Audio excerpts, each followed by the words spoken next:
Lord Father, we come to you on this day, and we come to you for the strength. And times have been hard for Shanquella Robinson's family as well as her supporters. But we know that you have the final say-so. And we just come to you and we ask for justice for Shanquella Robinson. Shanquella Robinson was a beautiful angel of yours. And we down here hurting. Our family is hurting. We just ask to walk with Shanquella's parents, walk with her sister, give them the strength to see the beauty in you taking her to be with you. They say to be absent from the body is to be present with the Lord. Yes, Lord. So we're not questioning why you took Shanquella. We knew and we know that it's all in your plan. So we just asking for some justice for Shanquella Robinson and her family. Amen. Amen. Is there anyone else that would like to say a prayer? Is there anyone else that would like to give some encouraging words to the family? I'll say something.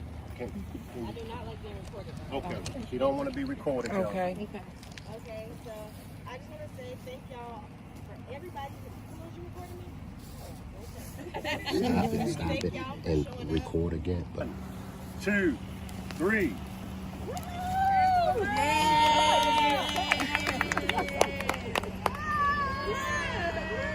Uh-oh.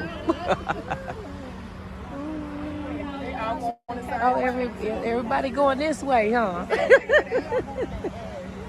Amen.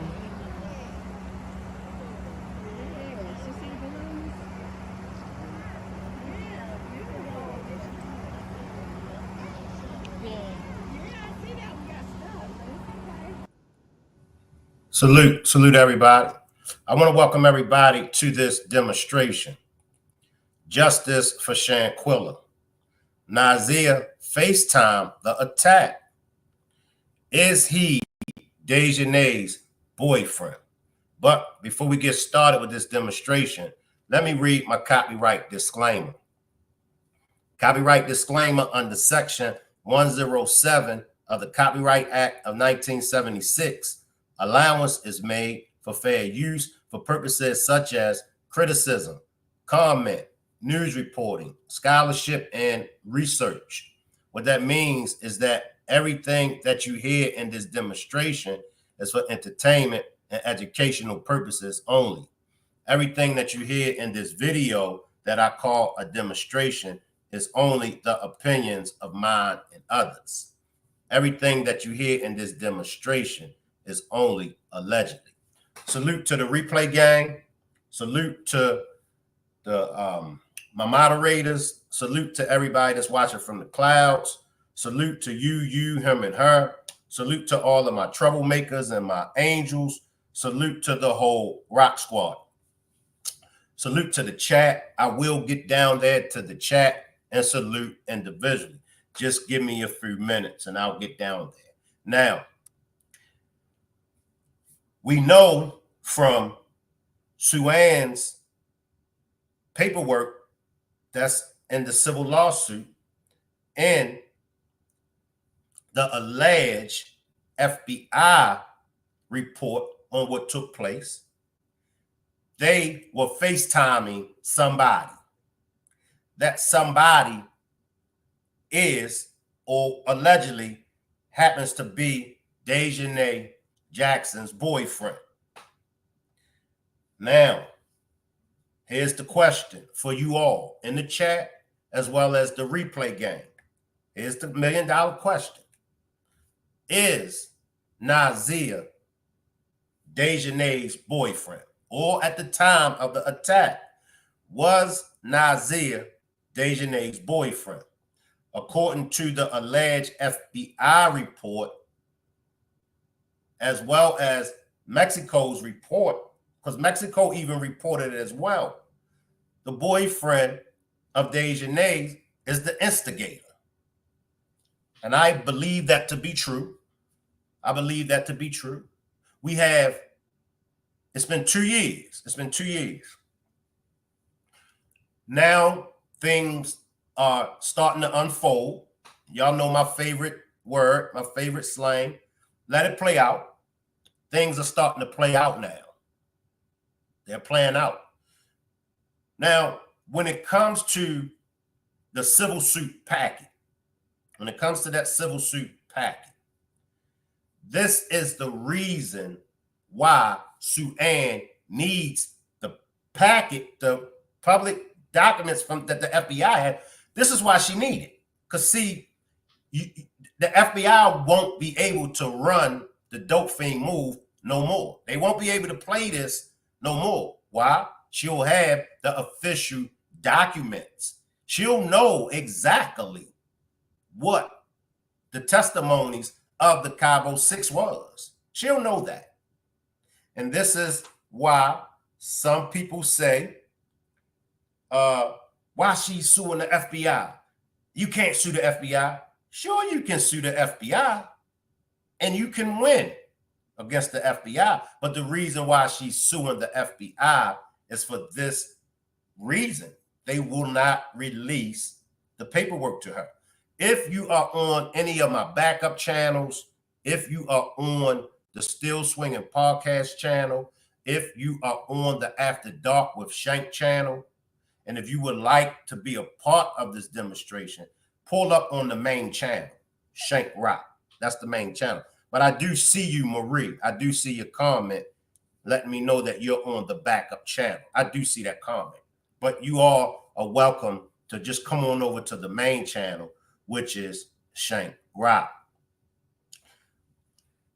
Salute to Miss Parker. Shout out to Miss Parker.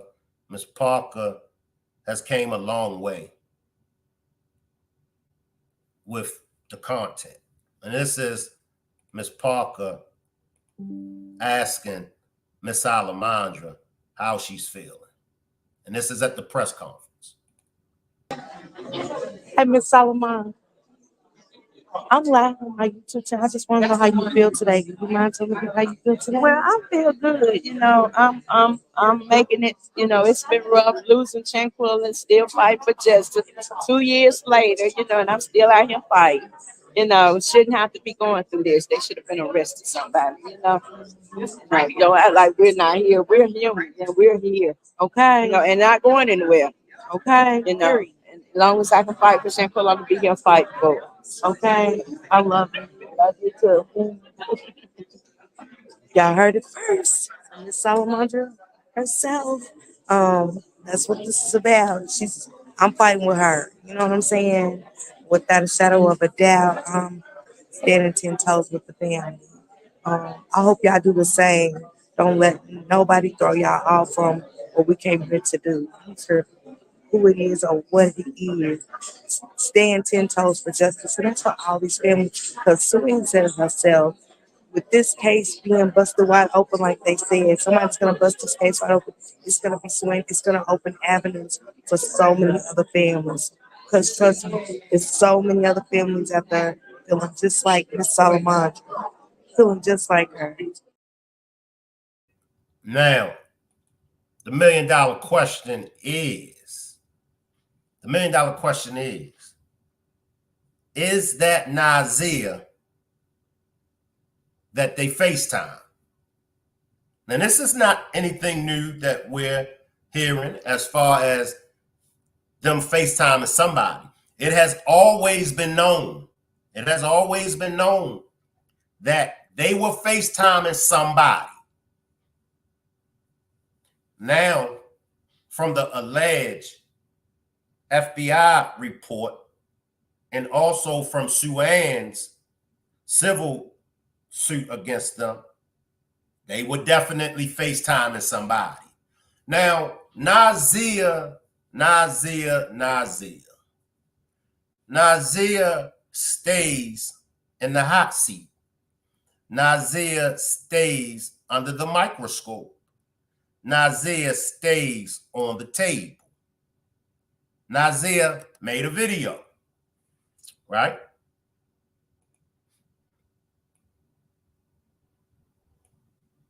And look at how big this is and what it looked like. Well, you're gonna see. So when I got there, she was in the game room. They told me she was not feeling good, so I instantly go to her, put on her side, get a bag, and all that. So I'm sitting right next to her the whole time. I was crossing my heart and hope it out. I was there the whole time in the game room, and then they was talking about cooking, so we made it to the living room. I cut on some soft music, sitting with her, rubbing her head, just chilling, waiting till the nurse came, because that's what I was informed that was happening.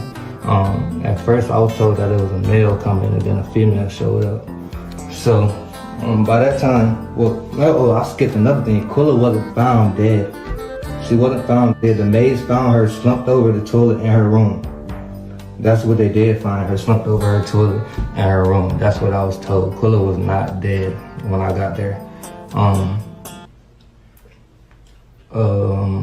Yeah, boom. So it's like, okay, so when I get in there, I go in, I see Quilla, I see she chilling, I put her on her side, I go out and make that video where I'm talking about I'm here, that Quilla get up. So I'm thinking like, damn, we got stuff to do, ATVs, a boat, dinner. I missed the chefs, I missed everything. Anyways, fuck that.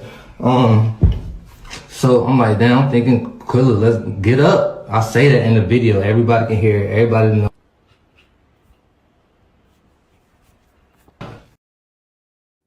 Other than that, I did. Oh yeah, I know y'all probably asking that. When I walked in there, I didn't really notice the knot on her head until the nurse pointed it out. I did see the bump on her lip.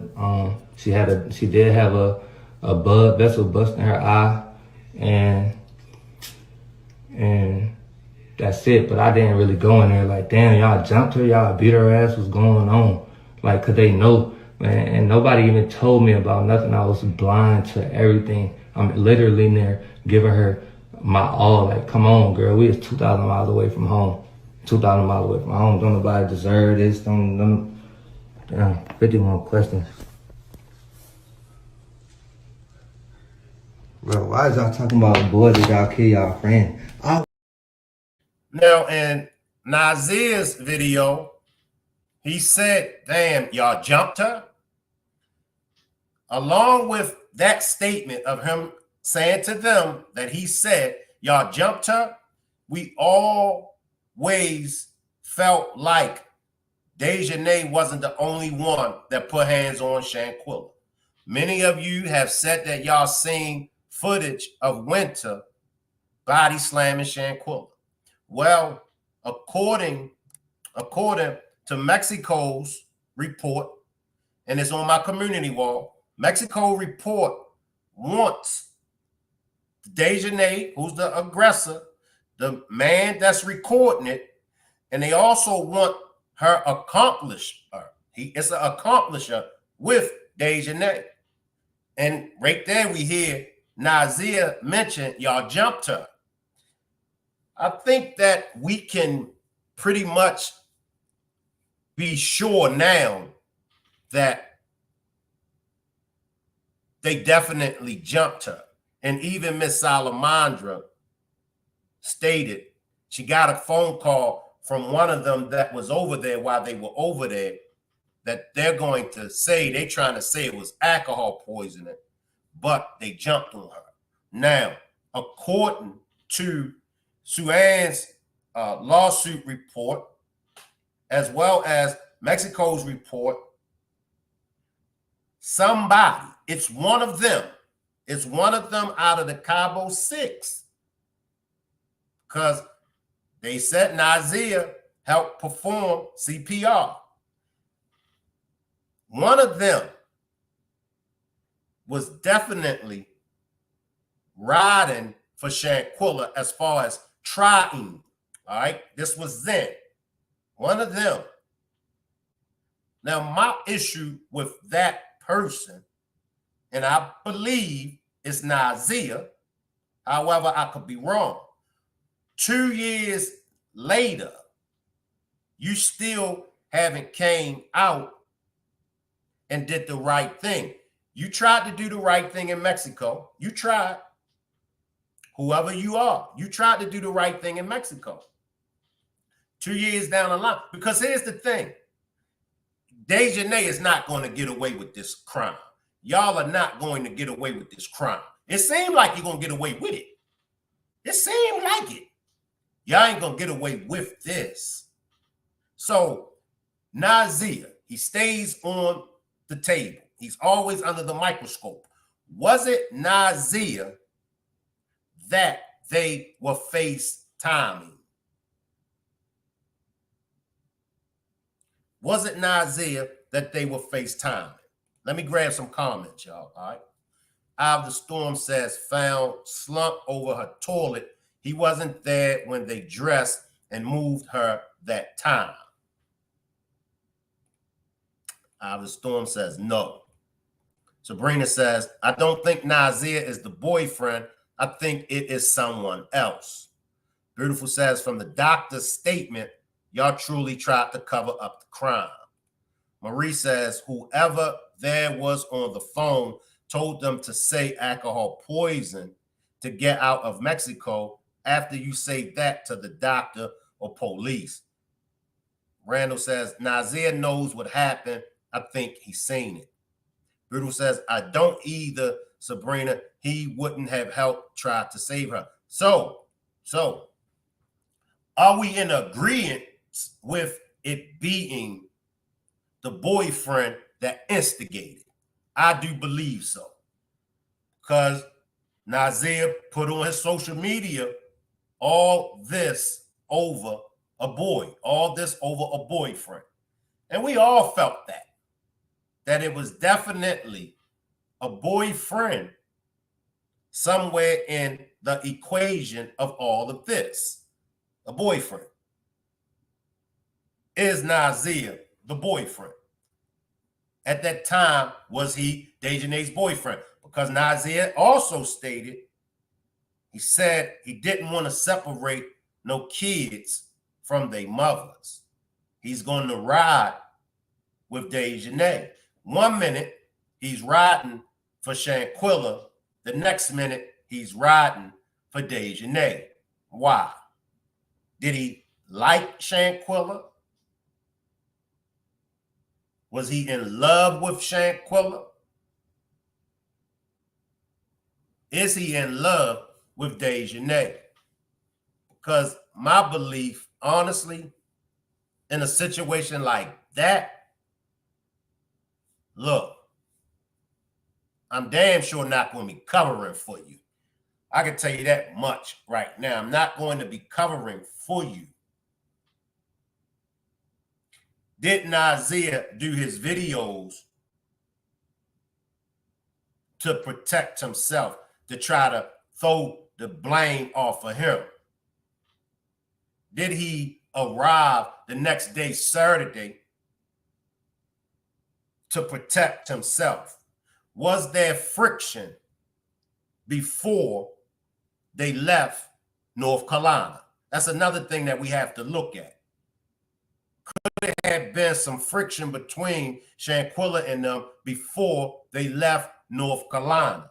And then the alleged glass that was dropped and broke, and Daejhanae allegedly cutting her feet. If there were already friction between them back in North Carolina, could that have really sparked it off?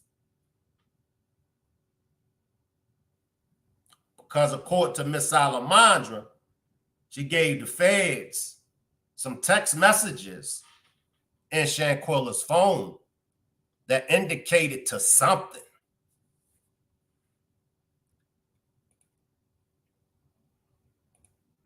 Well, it's not going to bring back Shanquella Robinson, but it's that I know that the FBI should have been done something at this time, after 2 years ago. I know a lot of stuff that was in the phones of Shanquella Robinson that I gave to the FBI, and the FBI looked over it like it was nothing. And, you know, and just like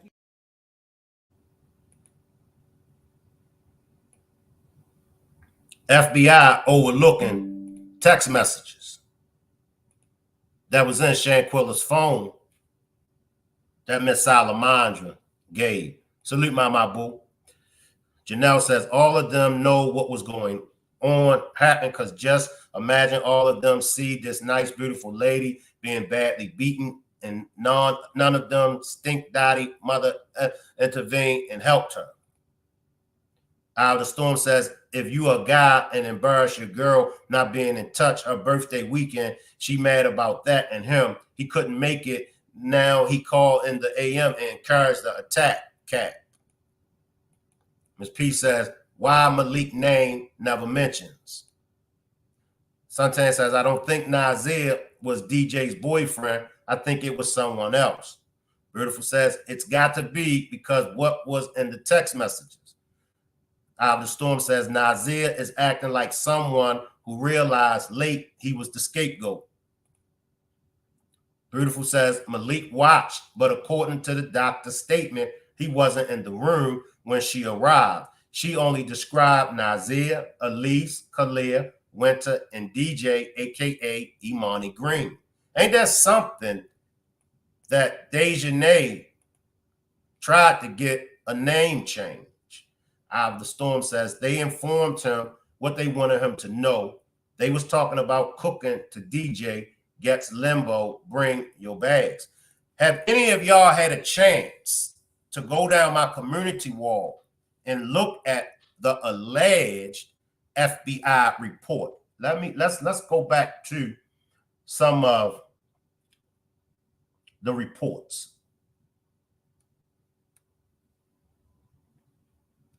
We know that, as I stated, we know that somebody got FaceTime. Are we all in agreement with that?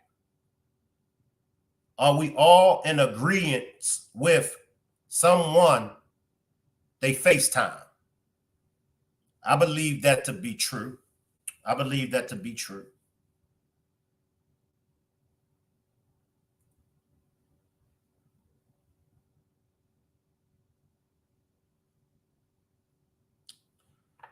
And many of y'all have already heard it. I went over this yesterday, but let's go over it again. It says, that night, Shanquella and Daejhanae got into a heated argument in the hot tub. Daejhanae ended up cutting her feet, allegedly, from the bottle, the glass that Shanquella was holding, and it broke. And this is what catches everybody's attention. This, what I'm about to read, gotta catch your attention. It says, during the fight, Khalil Cook had to intervene to stop the fight, taking Shanquella Robinson to her room and trying to calm her down. Now, if we backtrack things, remember Quilla said that Khalil lied and said that he wasn't in the room at all when they were attacking her. However, Quilla said we found out that he was in the room.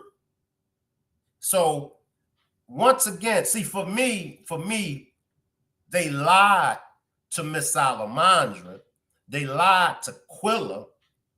They lied to the Mexican authorities. They lied about the things that allegedly is in the FBI report. So if in the FBI report, in the alleged FBI report, during the fight, Khalil Cook had to intervene to stop the fight. If that's so, and this is to the FBI, if that's so, Khalil ain't do nothing wrong. Khalil was trying to stop it.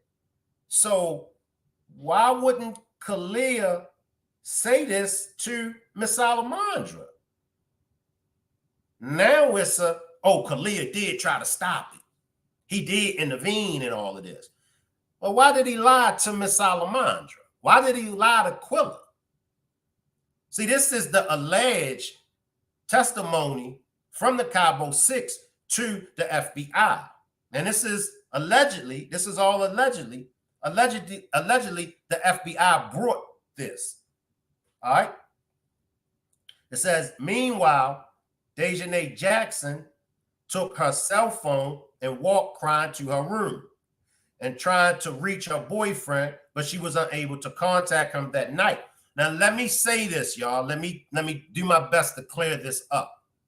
Zuningwa released is on, and that's why if you go down my community wall and if you click on the link, Zuningwa isn't the one that wrote the report up. Zuningwa is the one that actually released it. And he released the alleged report from the FBI. So this is allegedly what I'm reading now. This is allegedly coming from the FBI. Now I'll read to you all what's coming from Mexico. So there's 3 different informations that's there for us. You got Suan's civil suit information. You got the alleged FBI information. And then you have Mexico's report. Okay. Now what I'm reading, this is in the alleged FBI. So it says in the next morning around 6:30 a.m., Daejhanae Jackson's boyfriend answered the call. He called to try to get her. She didn't answer back. He then tried to call the rest of the group. He got Elise. Elise was the only one that answered. Elise took the phone to Daejhanae. The boyfriend was on the phone. During that conversation, the boyfriend encouraged Daejhanae to go fight Shanquella. The boyfriend instigated it. But according to the alleged FBI report, they were already fighting. Shanquella and Daejhanae had already been fighting that night. And we all over here, and pretty much all of the other content creators and subscribers, we all felt the same way, that they were fighting her all night. It was a fight all night long, you know. And Shanquella, she just was tired and drunk. I mean, says the group woke up to Daejhanae's screaming, and they walked into Shanquella's room. Now around 7 a.m., Jackson, after arriving at Shanquella's room, pulled the blanket off of Shanquella and told her she wanted to fight. Still asleep and hungover from the night before, Shanquella accepted, and a fight began that lasted about 20 minutes. This is allegedly the FBI report. During the fight, both women paused several times to catch their breath and fix their hair. Today, we know that the video that circulated of the fight between Shanquella and Daejhanae, which went viral, was only the end of the fight. So the footage that we saw, that was the end of it. That was the end of it. And we see Shanquella slouched over, and we wondered why. But also, according to this, Shanquella said to Daejhanae she was not going to defend herself from Daejhanae's aggression. It's your birthday. You got it. During the fight, Elise Hyatt did a FaceTime broadcast so that Daejhanae Jackson's boyfriend could watch and record the fight with Shanquella Robinson. Now, this same thing that I'm reading to you from the alleged FBI report is also in Suan's civil suit. However, Suan mentions that it was Winter that did the FaceTime. However, it was a FaceTime that took place.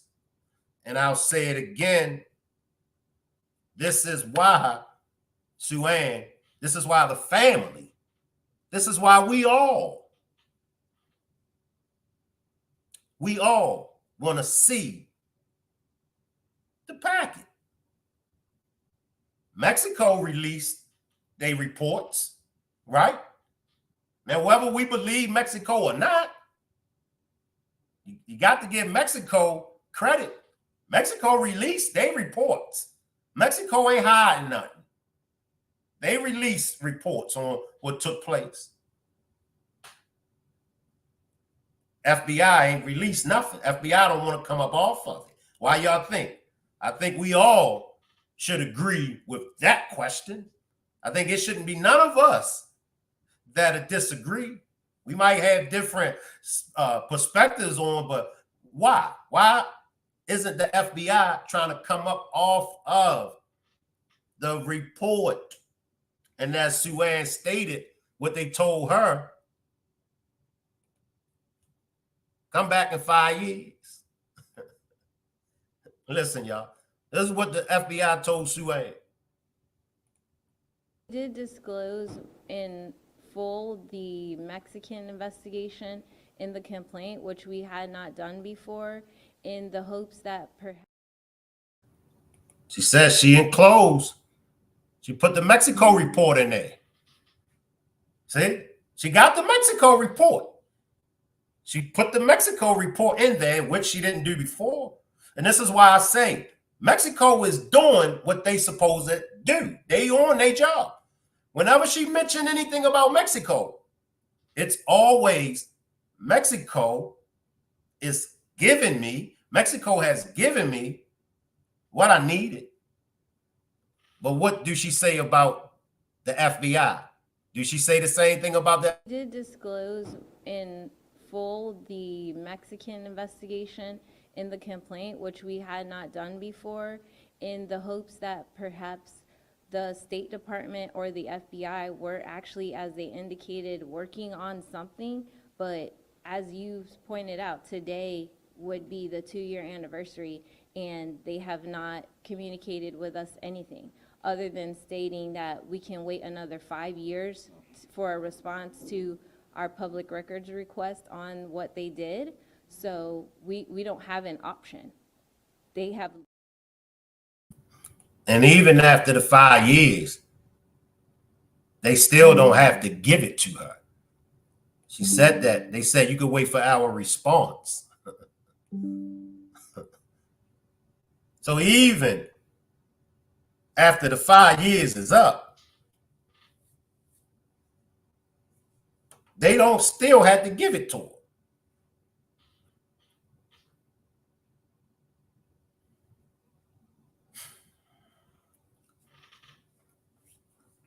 Now I'm going to read some of Sue Ann's paperwork that's in the civil suit. Once again, it's all on my community wall. Go to my community wall and you'll see, and let me, so y'all will know, I'll make it easy for y'all. You'll see the Stand with the Family of Shanquella Robinson. You'll see that conference picture, and you'll see, click the link to read the civil suit that Sue Ann prepared. That'll be this. When y'all go, let me show y'all, make it easy for y'all. When you see that on my community wall, it's a link. Click on that link, and that'll take you to Sue Ann's civil suit, the paperwork. When you see this, when you see the Mexican Attorney General, you'll see the Mexican lady with 2 men beside her. It says, click on the link to read Mexico's report. So when you see the lady, the Attorney General's, that's Mexico's report. Underneath that, you'll see the picture of Zuningua. When you see this picture of Zuningua, if you click on that link, then it will show you the alleged version of the Shanquella Robinson attack. So it's 3 sets of information for you all to read. And then you can determine for yourself, and feel free to let me know how you feel and let me know if it's anything that I missed. why is Nazeer covering for Daejhanae? It's 2 years later, all right? And y'all know I backtracked the hell out of Nazeer video. I backtracked that. I got all kind of shoes and all kind of stuff thrown at me. But I'm a journalist. I'm a content creator. And that's my job, to leave no stones unturned, to backtrack. That's my job as a content creator. We did some demonstrations over here. I believe that was Shell and No Bias. They done their demonstrations, no stone unturned. So that's, you know, what I do. Backtrack it all. Because that which you don't backtrack, or that you overlook, could be a vital piece of the puzzle. Nazeer has been taken up for Daejhanae. He started out trying to do the right thing for Shanquella. I will say that. However, he taken up for Daejhanae because we know it's one of them. It's one of them. It's in all the paperwork. It's one of them. According to the Mexico report, Nazeer performed CPR. He helped the doctor perform CPR on Shanquella. And Nazeer even said that.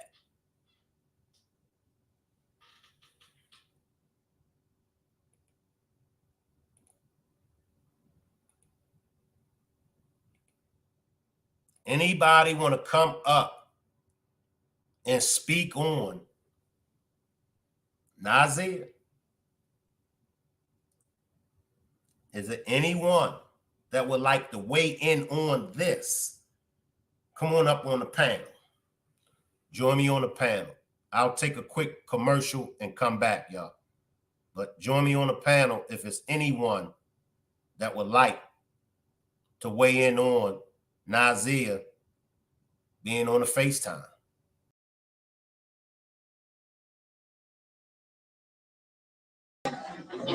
Hey, Miss Solomon. I'm live on my YouTube channel. I just want to know how you feel today. Do you mind telling me how you feel today? Well, I feel good. You know, I'm making it. You know, it's been rough losing Shanquella and still fight for justice. 2 years later, you know, and I'm still out here fighting. You know, shouldn't have to be going through this. They should have been arrested somebody. You know, don't act like we're not here. We're human and we're here. Okay. You know, and not going anywhere. Okay. You know, and as long as I can fight for Shanquella, I'm gonna be here fighting for it. Okay. I love it. Love you too. Y'all heard it first. Miss Salamandra herself. That's what this is about. I'm fighting with her. You know what I'm saying? Without a shadow of a doubt. Standing 10 toes with the family. I hope y'all do the same. Don't let nobody throw y'all off from what we came here to do. I don't care who it is or what it is. Stand 10 toes for justice. And that's for all these families. Because Serene said it herself. With this case being busted wide open, like they said, somebody's going to bust this case wide open. It's going to be swing. It's going to open avenues for so many other families. Because trust me, there's so many other families out there feeling just like Miss Solomon, feeling just like. Ms. Parker, you always make some excellent observations as well as excellent points. What is your take on Nazeer may be the one that was on the FaceTime, as well as Nazeer may be Daejhanae's boyfriend? Talk to us, Ms. Parker. Yeah, me and Beautiful talked earlier, and Beautiful made some good points because we do got to remember that if you really go back and look at the video, it did look like somebody was on the phone. You know what I'm saying? When somebody was recording the fight, it's like almost like you could see somebody, you know what I'm saying, on one of the phones. and stuff. And I mean, like you were saying, Shank, again with Ebecnium, I still go back to line number 1, 8 settings. Nazeer, like, Miss Salamandra getting that phone call from one of them over there saying they she didn't pass away from alcohol poisoning. She passed away from them beating on her. You know what I'm saying? They was beating on her. So if Nazeer was the one on the phone, why never I don't think I'm conflicted now with it really. I don't know what to believe. I This don't, story, I go don't, ahead, not, Shank, I'm sorry. I don't believe that it was Nazeer on the phone. I don't, Mm-mm. but But somebody really got to put their theory out there to why they felt like it was him. It's got to be a theory that makes sense and make me say I can see that. Because a lot of things in this whole situation, I could be like, I could see that. I could see a lot of things that they in that Zuniga report that said I can see that. And with the boyfriend being on, this is my question for that, Shane. Ain't he just as much as guilty? yes, he's the instigator. Whoever the boyfriend is the instigator. Cause don't forget, me and you was reading that story. Remember that I came up on this story about the little girl at Home Depot, and the little boy had got he said he contracted a STD from the little girl, and the mama had called. He called the mama, said, "I just got found out old girl gave me STD." She said, "You better go and ill her." And then they locked the mother up too. They locked the mother up. They said they locked her up for telling the son to even go do it. So the boyfriend is just as guilty. And another question I have, Shane, is to um what beautiful this is beautiful's question, and I understand it. What did the FBI see in the video to make them say that? Did they have a video saying where Shanquella saying she agreed to fight? For them to say that they're not charging them. Because basically it's like Shanquella said, allegedly said that, okay, I'll fight you. Good question. According to the FBI and their reason, they didn't mention anything about any video. They mentioned their reason for not prosecuting any of the Cabo Six was that they all, in their testimony, they all said that Shanquella agreed to a fight. That's it. Nothing more, nothing less. Once again, that's why Shanquella I'm sorry. That's why Sue Ann needs the packet from the FBI, because then she can see what they all say. Can't just go by them telling you, okay, this is what they said. Uh-huh. Let me see it in black and white. And this is why she needs, as well as she needs it, the family needs it. Because they wouldn't come up off of any of it before Sue Ann got involved. That's why Sue Ann got involved. That's why the family and them reached out to the attorney to get help, because feds was giving them the runaround. Beautiful, come up here real quick. And you don't have to turn your camera on. Come up here and explain it. You can explain it better than I can. Lady V said it was initially believed that it was Nazeer because he called to get the address to the villa. I didn't know DJ's boyfriend was involved. Yeah, Lady V, they're basically saying that DJ's boyfriend. Go ahead, Shank. You explain it because I don't want to know. Okay, so the FaceTiming took place 6:30 a.m. in the morning, 7 o'clock in the morning.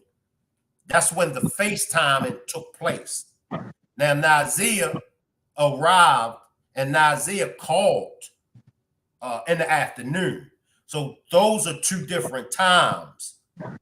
So the FaceTime that took place early in the morning, right before, well, and when the attack took place, Nazeer called to get the address later on that afternoon.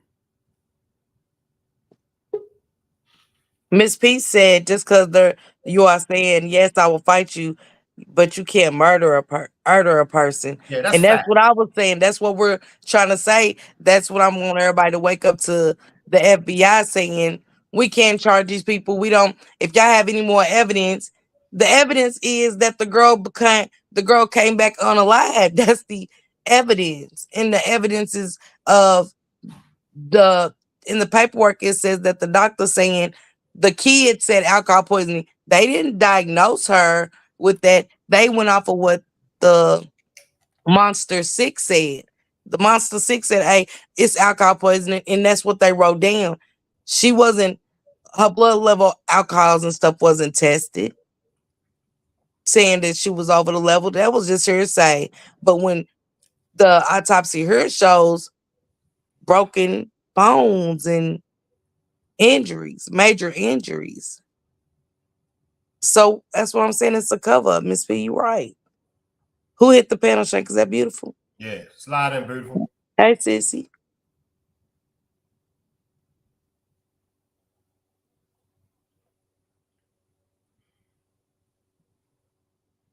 We'll wait till she unmute her mic. You might gotta unmute your mic, beautiful. But you know, it's like, you know, we all know. See, we all are on the same page. The only one ain't on the same page is the FBI. Mexico is on the same page. The family, the attorneys, all of the content creators, all of the subscribers. The FBI, the only one ain't on the same page. The FBI, the only one that gets it, but continues to run a dope fiend move on us. Salute, beautiful. Hey, can y'all hear me now? Yes. So my question was based off of reading Zuniga's thing. Plus, before Zuniga, we all knew that they said that she allegedly agreed. So after reading Zuniga's thing, they saying that from the statement from the Cabo 6, she agreed to the fight. So my question is, what do y'all have other than the Cabo 6's statement that she agreed to the fight to say that she actually agreed to the fight? Because if you're going off of just the statement from the Cabo 6, that don't make sense. They lied to get out of Mexico. Why y'all think they not lying to y'all? You know what I'm saying? So do y'all have an extended version of the video? Like what's going on with that? But I was trying to do some work over here on the back end with you, Shank, and I sent it to Miss Parker already. I was trying to daggone, because some of the videos actually show someone else recording and them being on FaceTime, but you can't see the person who they on FaceTime with. I was trying to see the hand, because in one of the video, you can see the hand of the person holding the phone that's on FaceTime. We all know that Winter was lighter than the rest of the other females. So I was trying to see the hand so we could break it down and figure out who, whether it was Winter or Elise, who was actually, on FaceTime with the boyfriend, allegedly. So when I went to go look for the video again, I found the video that TMZ had posted. Now, in the video that TMZ had posted, I don't know. I asked Miss Parker, I said, am I tripping? Because before blows start getting swung, you hear two people say, okay. So I'm wondering if is that what the FBI is going off of, trying to say that she agreed? What do they have to stand on to say that Shanquella agreed to a fight? The reason why they're not pressing charges. That's my question. And if y'all got something to say, okay, well we got proof that she agreed, not just the Cabo 6 statement. Where the proof? Why y'all not sharing that with the family? Show us where it's coming from so we can understand. Because right now it's looking like y'all trying to cover some issue up. But again, like Miss Parker said, regardless of whether she agreed or not, you had no right to unalive her, for one. And for two, not only that, we could see in the video that the fight took place in the wee hours of the morning. Y'all didn't call to get that girl no help till almost 2 o'clock in the afternoon. From the doctor's report and what the doctor's statement said is she told them multiple times that she needed to go to the hospital. Even told them that they could get her to a place that wasn't going to charge them anything. And they all, well, Winter, we know that Winter and Daejhanae at least, and Elise, because Elise was mentioned in that doctor's report too, that they all said, no, she gets like this. She just needs hydration. She just needs to be hydrated. Give her an IV. Try again. Doctors begging them. At one point, Winter even told the doctor to call 911 your damn self. So it's like, nonetheless, y'all did everything y'all could to cover up what y'all did. So it's just, I just want to know. My biggest question now is, now that it's coming out that the FBI, is saying this and that and the third, and we had heard it before because we debunked it on this channel multiple times. Like, did she agree? Did she not agree? Whatever the case may be. But the FBI saying that's their reason for not pursuing it. So where y'all getting that from? Because if y'all getting that solely off the fact that y'all got 6 people with the same story, y'all didn't get that statement till December 7th of 2022. They had plenty of time to come up with a story and get it right and make sure they had it right for when they went and sat down in front of their lawyers. But we all know they lied to get out of Mexico. So why would y'all even take their statement? So show me where she agreed. Show me something. Show me where y'all got the proof that she agreed to fight. At least share it with the family, because I mean, that's in any case. Like, in any case, prosecutors got to show the evidence that they found. It's called discovery. You have to share that with the other party. You have to share that with the lawyers. So why are y'all denying Suann and Salamandra of that type of evidence? Because y'all supposed to share that type of stuff. It's a cover up. They covering up something, or they helping somebody, because it's just not making sense. But I just came up here because my sissy told me to. I'm getting back down in the chat because, I'm doing me Thank over you, here. sis. And Sissy, one more thing. You said Dan, you was listening to Danny the Truth Teller. Salute to Danny. And how the doctors, it was strange how the doctors, what you said about the doctor describing the who was in the room. You went out, sis. How the doctor was describing who was all in the room Mm-hmm. at the time, and Yeah, how she described everybody. She described Daejhanae. She described Khalil. She described Elise. She described Winter. She described Nazeer. The only person she did not describe or say that was in that room or that she had any communication with was Malik. Everybody else was in that room. Elise was the one who told her, oh, she just needs hydration. She gets like this. She's been like this before.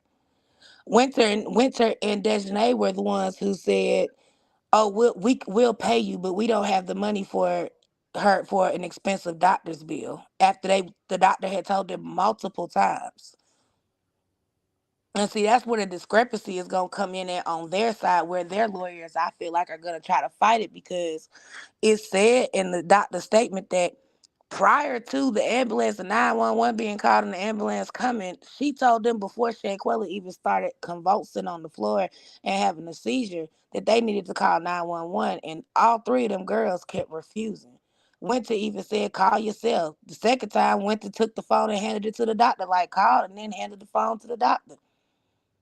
But then turn around when Red Cross finally gets there. Red Cross, she ain't had no pulse. Red Cross say, well, we can't transport her like this. They call 2 other ambulances out there. Those ambulances say, we can't transport her like this. So then Khalil comes in the room as described in the doctor's report, and he was like, why y'all didn't transport her to the hospital? And the doctor had to tell him, like, we couldn't do it. They refused to take her because she's in the condition that she's in.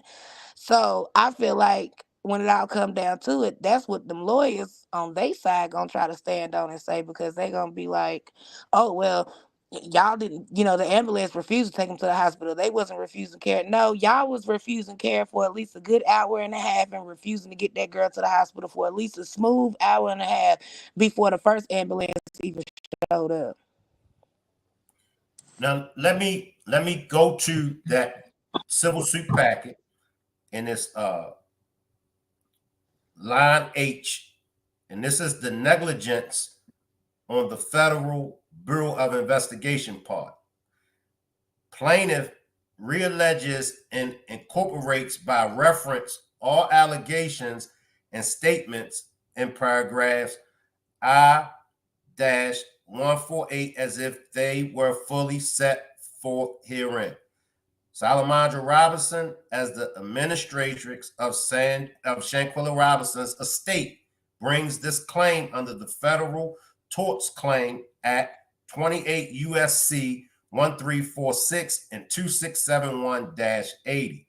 The Federal Bureau of Investigation has the authority and the non-discretionary duty to investigate the M of American citizens that occur overseas.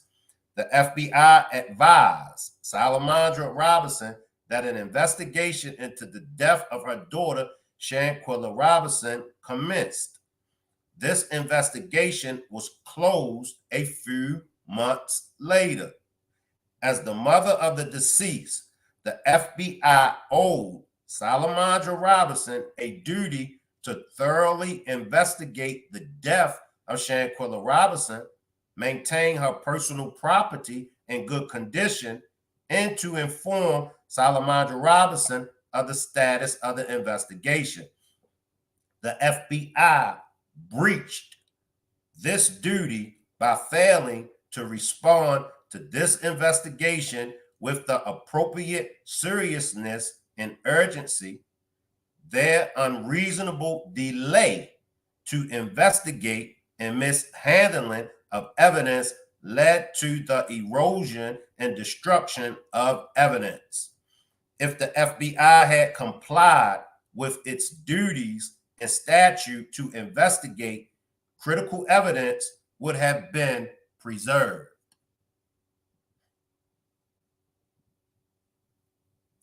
It says, due to the FBI's delay, the quality of the second autopsy completed by the United States authorities was compromised, as Shanquella's body had been altered by embalming chemicals, decomposition, and the effects of being subjected to a full autopsy by Mexican authorities.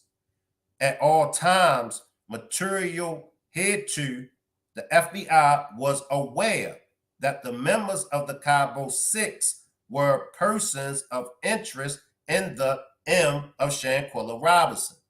The Mexican authorities had maintained that Shanquella Robinson was killed by the dislocation of vertebrae in her neck caused by the barrage of punches from defendant Daejhanae. The FBI's incomplete investigation directly and proximately caused the damages suffered by Salamandra Robinson and the estate of Shanquella Robinson. Notably, the FBI's inaction has impeded Salamandra Robinson and her family's ability to receive closure and justice from the criminal prosecution of Shanquella Robinson's the M-word. As a result of the inaction and undue delay in investigating the M of Shanquella Robinson, plaintiff Salamandra Robinson individually and as the personal representative of the estate of Shanquella Robinson has suffered damages in excess of $25,000. So that's the complaint against the FBI. And I'm with you on this, Tisha, and I do see everybody's comment. They got P. Diddy easy as that because his crime took place in the U.S. because them 6 folks are Americans and persons of interest. They got baby oil, man. See, here's the thing. And if you've been following this case, we all agree. I mean, we all agree. The evidence is right there. We all agree to that. In the worstest events, if she did agree to a fight, this is This is the worstest of the worstest. If she agreed to a fight, she sure damn sure didn't agree for anybody to take her life. A fight is just what it is, a fight. Somebody wins, somebody loses, or it's a tie. Nobody wins. However, in a fight, the participants in that fight still keeps their life. So it went from a fight. This is the worst scenario, y'all. Even though we know it wasn't a fight, but this is the worst scenario. It went from a fight to a unaliving of someone. Whoever is responsible for the unaliving of that someone has to be charged. Now, in the court of law, it's different charges. Even if they said it wasn't premeditated, even if they said and they felt like it was a mistake, that's when the charge of manslaughter comes into play. However, you just don't go scot-free after you cause the unaliving of somebody and you ain't charged with nothing. What happened to manslaughter? What happened to manslaughter? What happened to the DOJ? Because it didn't happen on U.S. soil, but it did happen. And there's a treaty between the United States of America and the country where it happened at. All right. We don't find anything for us to prosecute. That's the FBI. Here comes the DOJ, has to play their part. Now, when it comes to the warrant is not on the FBI's fault. That's not on their table. So the FBI is excused when it comes to the actual warrant. This is why she's suing the Department of Justice, because the Department of Justice neglected and failed to do their duty. So that's why FBI is listed, because the FBI has all this evidence, but the FBI refuses to prosecute them. And not along with them having all this evidence, and not along with them refusing to prosecute, they refuse to come up off of the information that they have. They refuse to come up off of it. Cabo 6 are definitely held responsible for the simple fact that they denied medical attention to Shanquella Robinson. According to the Mexican report, they denied medical attention. All right, some of y'all might say, and the Cabo 6 might say, Shank, the only reason why we going along with it, it wasn't us that unalived Shanquella. It was somebody over there on the Mexican side. Shank, it was the doctor that unalived Shanquella. And you know what? I'll say strong possibility, because I felt that way. I felt that way, that the doctor had some kind of involvement in Shanquella's death. But then it comes back to you, Cabo 6. That's something that y'all need to be telling.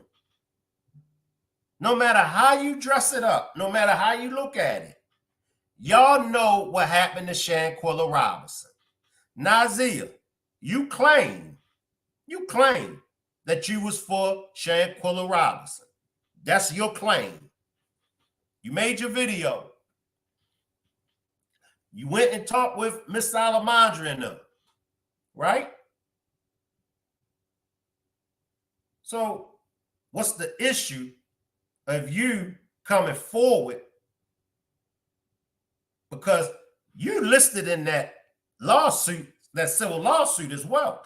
So now what's going to happen in the civil suit, y'all got to stand trial. You got to get questioned, and you got to come up with the answers on what happened, what took place. Y'all can't run no more. Y'all can't hide no more. I get my lawyer. I get my lawyer to stand in for me. That's not how that works in the civil suit. That's not even how it works when it comes to the actual trial and the criminal trial. You see Young Thug. You see Young Thug at his trial. You see everybody, when it comes time for trial, their lawyers can't stand in for them. They got to be there. It's a trial. Now, if you don't show up, I'm not even going to tell y'all what's going to happen if y'all don't show up for this civil suit. I won't even tell y'all, because y'all probably won't believe me anyway.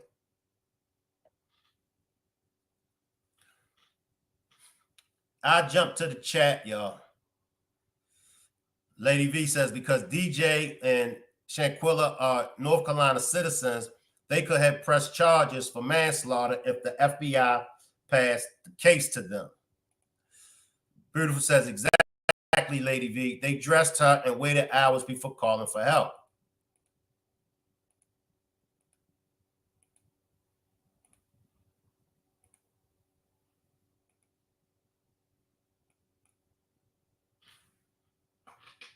So let's do a backtrack. Drop a one in the chat and on the replay gang if you believe it was Nazeer that they FaceTimed. Drop a 2 if you don't believe that it was Nazeer that they FaceTimed. The Full Life says they got some different questions coming that they never thought of. Oh, yeah.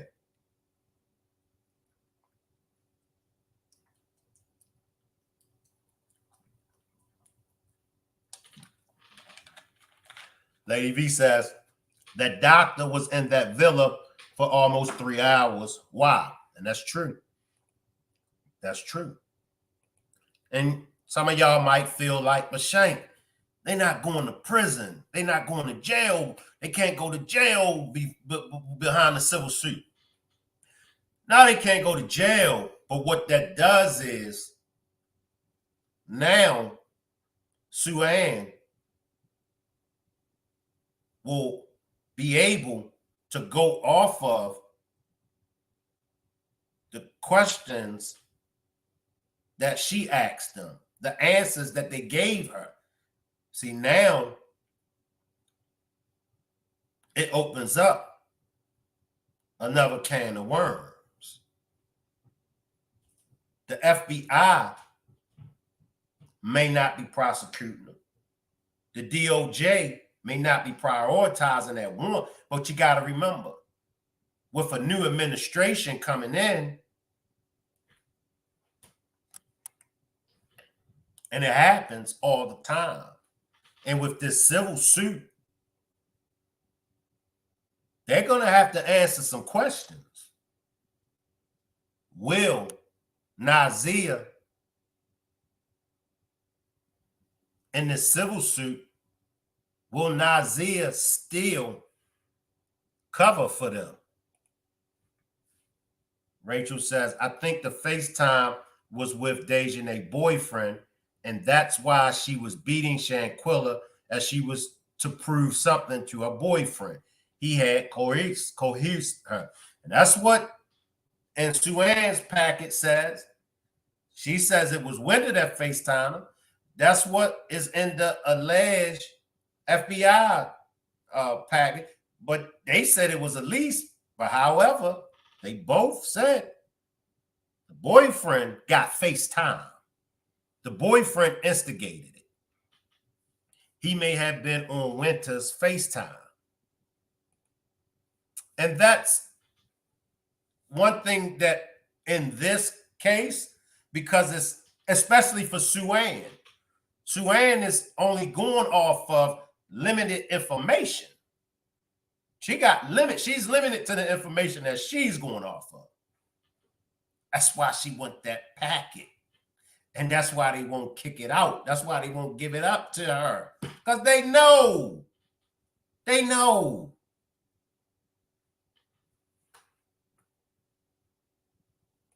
They know. And see, listen to Miss Salamandra. Miss Salamandra gets the same energy from the FBI that Sue-Ann got from the FBI. Same thing. What Miss Salamandra said. She told him about the messages. And I'm sure they the feds, right? So I'm sure the feds seen the messages without Miss Salamandra showing them. They the feds. Lady V says they could get state charges if the civil suit proves them liable for Shanquella's death. They have not been convicted of the crime, so no double jeopardy.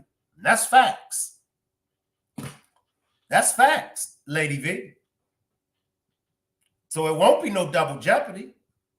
So they can get charged by the state. The state can charge them. The state can pick it up now. The feds is the ones that got it. However, if the state feels as though they got a case against them, the state of North Carolina can charge them.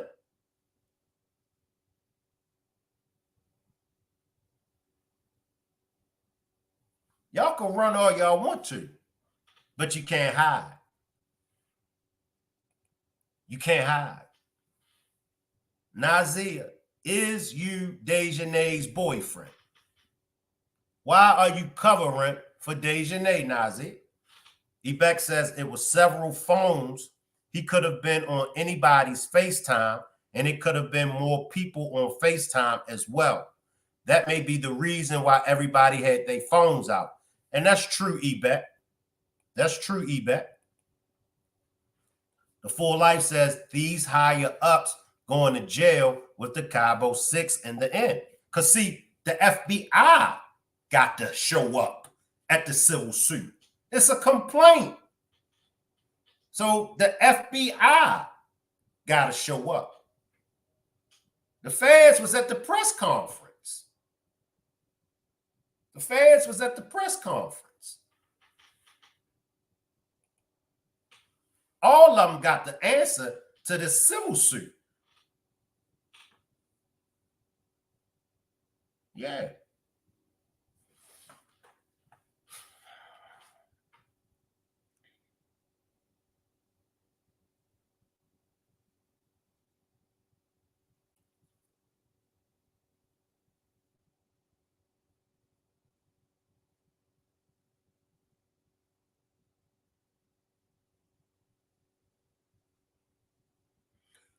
Exhibit A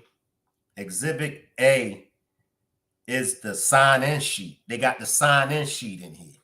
See? Once again, proper protocol, but they got the sign-in sheet that's listed as Exhibit A. And y'all remember we went over the sign-in sheet. Exhibit B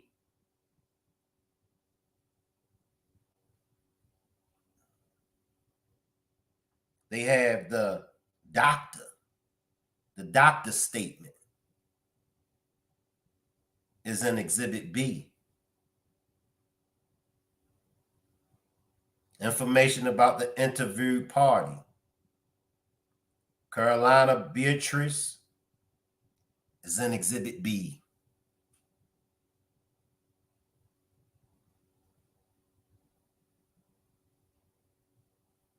This is my statement given to investigation agent Sunni Millennium. I can't pronounce the other words. In relation to the facts that are investigated by the Attorney General's Office of the State of Baja, California, on October the 29th of the year 2023, when I was at my place of work in the AMC Hospital, which means American Medical Center in Cabo San Lucas, and the municipality of Los Cabos, where I work as a general practitioner at 13 hours approximately, I was informed by a WhatsApp message that medical assistant had been requested for a person in Puerto Los Cabos and San Jose del Cabos at Villa Linda, Puerto Fonderos, number 32. The reason for the medical assistant was that the person had consumed a lot of alcohol and they wanted to hydrate her. I arrived at the aforementioned address by means of a hospital vehicle at approximately 15 hours, where I was able to see 6 individuals, including Miss Shanquella. I was received by a male person of dark complexion, slim built,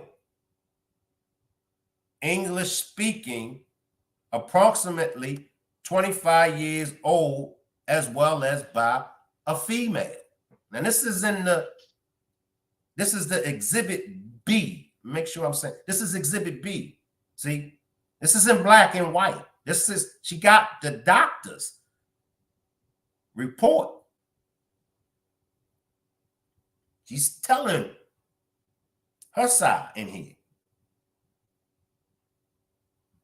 Says, of dark complexion, of regular build, dressed in blue, approximately 26 years old. Further back there was a tall African-American person of stocky build, with a bulging cap on his head, approximately 28 years old. Who was that with a stocky build? To my knowledge, Nazeer ain't stocky built.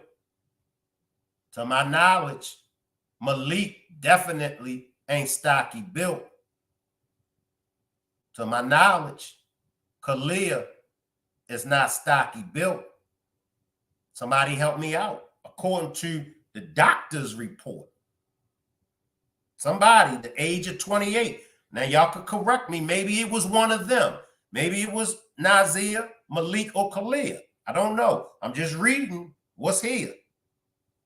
Who could that stocky person been? That stocky male person had been. It says, these people pointed out to me a dark-skinned female of African-American descent, of slim built, approximately 25 years old, sitting on the couch with her head resting on the top edge of the couch and the rest of her body resting on the couch, covered with a light blanket from the chest down and wearing a blouse. I don't remember the details of it, and purple leggings. Her eyes were open. She was disheveled, dehydrated. Her lips were dry. She did not articulate words, only sounds. She had a blow to the forehead and to the right side. No deformities were felt in the skull. She had poor response to light. I proceeded to call her name, which was provided seconds before by her companions. I touched her shoulder. I put myself at her height visually without obtaining any response from the person. So I suggested that she needed to be taken to the hospital. I proceeded to take vital signs. Temperature of 36.1. A heart rate of 66. Respiratory rate of 17. pulse saturation by oximeter of 98% and blood pressure of 98/60. She also had a right conjunctival hemorrhage. I auscultated her heart and lungs. No abnormal sounds were heard. I noticed that her nails were painted and her capillary filling was delayed, which confirms that she was dehydrated. I informed her companions that she was dehydrated, but that she did need to be evaluated at the hospital. I asked if there was a history of drug use, illnesses, allergies, all denied. I asked how much alcohol she had consumed and what she had consumed. The answer was countless and of all kinds. This answer was given to me by the female person who will be named as person number 1 and is thin and tall with very long hair, and a second female person of robust build, tall, dark complexion, who will be identified as number 2, who told me that Miss Shanquella had drunk a lot. I asked everyone how they were related to Shanquella. Now, this is what the FBI has. This is in the exhibit. And this is coming from Mexico. This is Mexico's report from the doctor.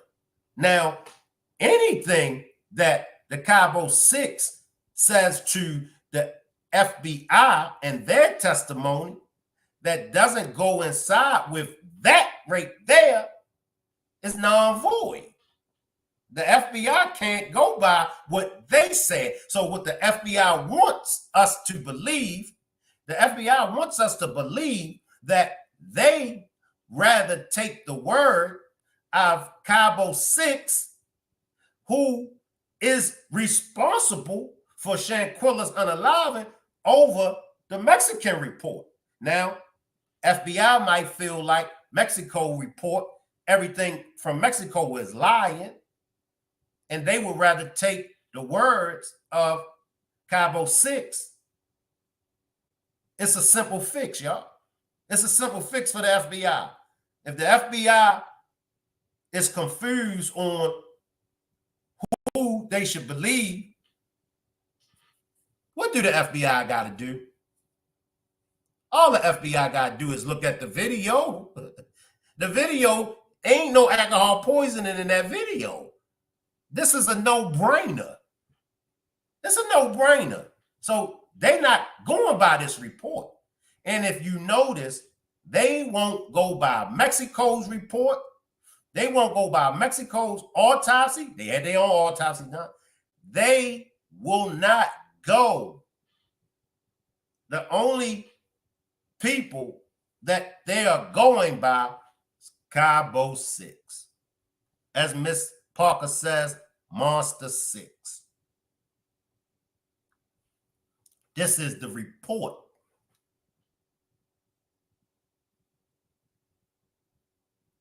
And I was told that they are all friends from college. To help me with Shanquella's assessment, the male identified as number 1 of slim built, dark complexion, about 25 years old, wearing a cap, and the female named Winter. I know her name because the emergency call was made from her number, and it was necessary to provide her name. Stayed with me. The girl number 2 and Winter requested that Shanquella be seen at that address, and the other girl, identified as number 1, said that she had been like this before and that she used to get better with hydration.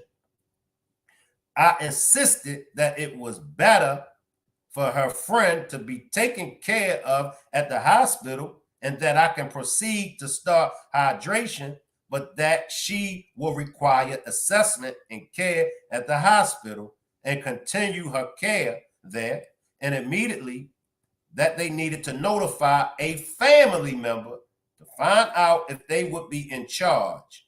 Since there were no direct family members to which they are reluctant, Winter and the girl number 2 told me that they had the means to pay me, but they did not have the money to pay an expensive hospital bill.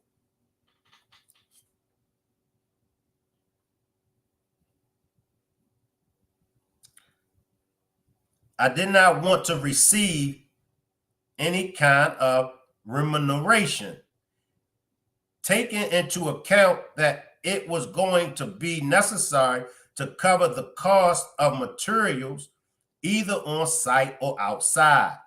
I insisted on taking her to the hospital.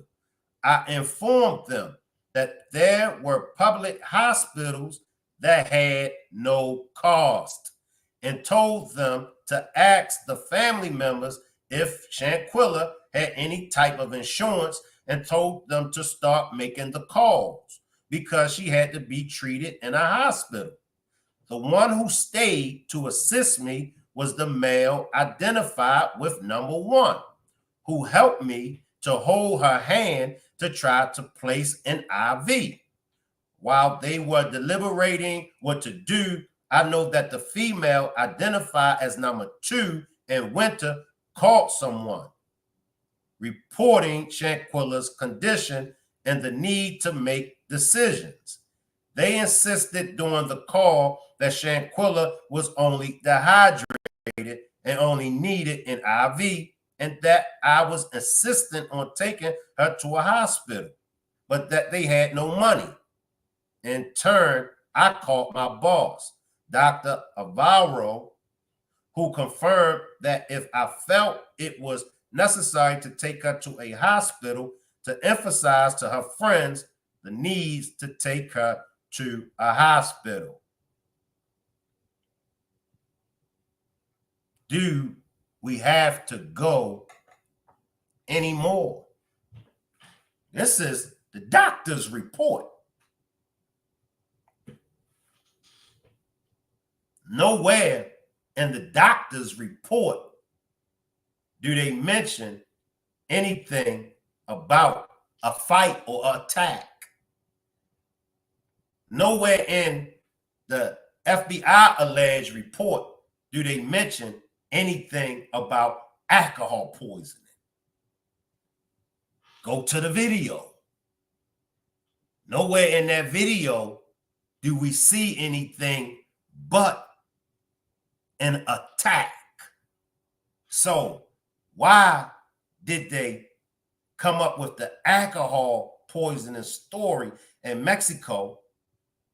And even to Miss Salamandra, and even when they got back, Miss Salamandra said they questioned them about them attacking Shanquella over there. Now, this is when they in America. They never mentioned anything about a fight. They still went with the alcohol poisoning lie. They still went with it. Right? See, all of this lines up with Sue Ann's civil suit. It's right there. Go to my community wall. Go down my community wall, and you'll see how to get to the report. I encourage you all, check out that report. Check it out. That's the civil suit. See, Sue Ann followed the proper protocol. It's there. It's there. She followed the protocol. It's there. FBI got to come up off of that paper, off that packet, off the report. FBI got to come up off of that. See, now the FBI is being held accountable. The FBI got sued, is getting sued for the cover-up of Malcolm X's death. They covered it up. But now we praying that it ain't going to take 50, 60 years for Shanquella and her family to get justice. But the FBI was negligence, and the death of of Malcolm X, they try to cover up some things. See, this is how this thing works. And that I must not move her under any circumstances, and they do not accept, and that in case they do not reach a decision, that I should leave the place. I then informed them that I could not place the IV because she is dehydrated and does not speak well. Their new response was that they did not have a car to take her in, to which I told them to call 911 or to look for a way to take her there. They replied that all that costs money.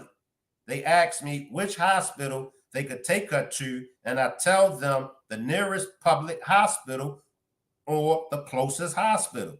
They deliberated again, and I tell them that I am going to leave. They tell me that they were already checking with her relatives to see if she had insurance, and asked me to try to place the IV one last time.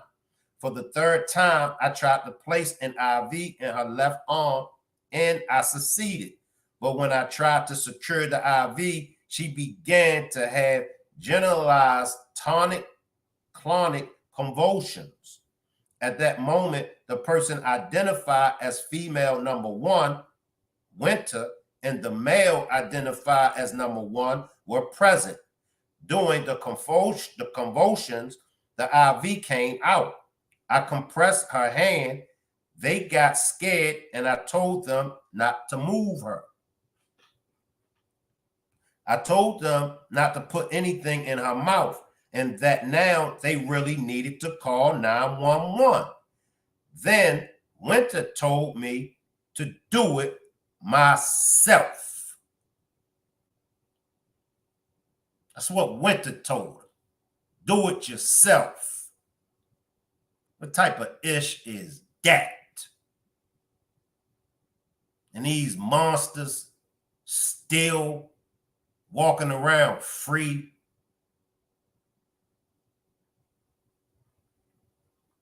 To which I told her that she needed to make the call because I had to take care of Shanquella. Then I realized her splinter had relaxed. At that moment, the male identified as number 1 told me that she had peed already. This changed my perspective and reinforced the need for a complete evaluation and a complete imaging study with urgent hospital attention and transfer by ambulance. After a few minutes, and when Shanquella stopped convulsing, I realized her companions were gone. Only male number 1 and Winter had stayed with me. I then proceed to monitor her vital signs as much as I could. I request support to position her airway and verify that 911 is being called. Winter called and passed me her phone. I report a female in postnatal state, request an urgent unit. I noticed that abnormal sounds are heard in her breathing, and it is difficult to open the airway due to trismus. Her saturation was low.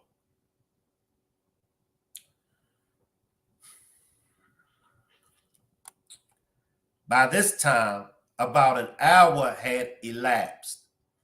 Patient with pulse, increased respiratory effect.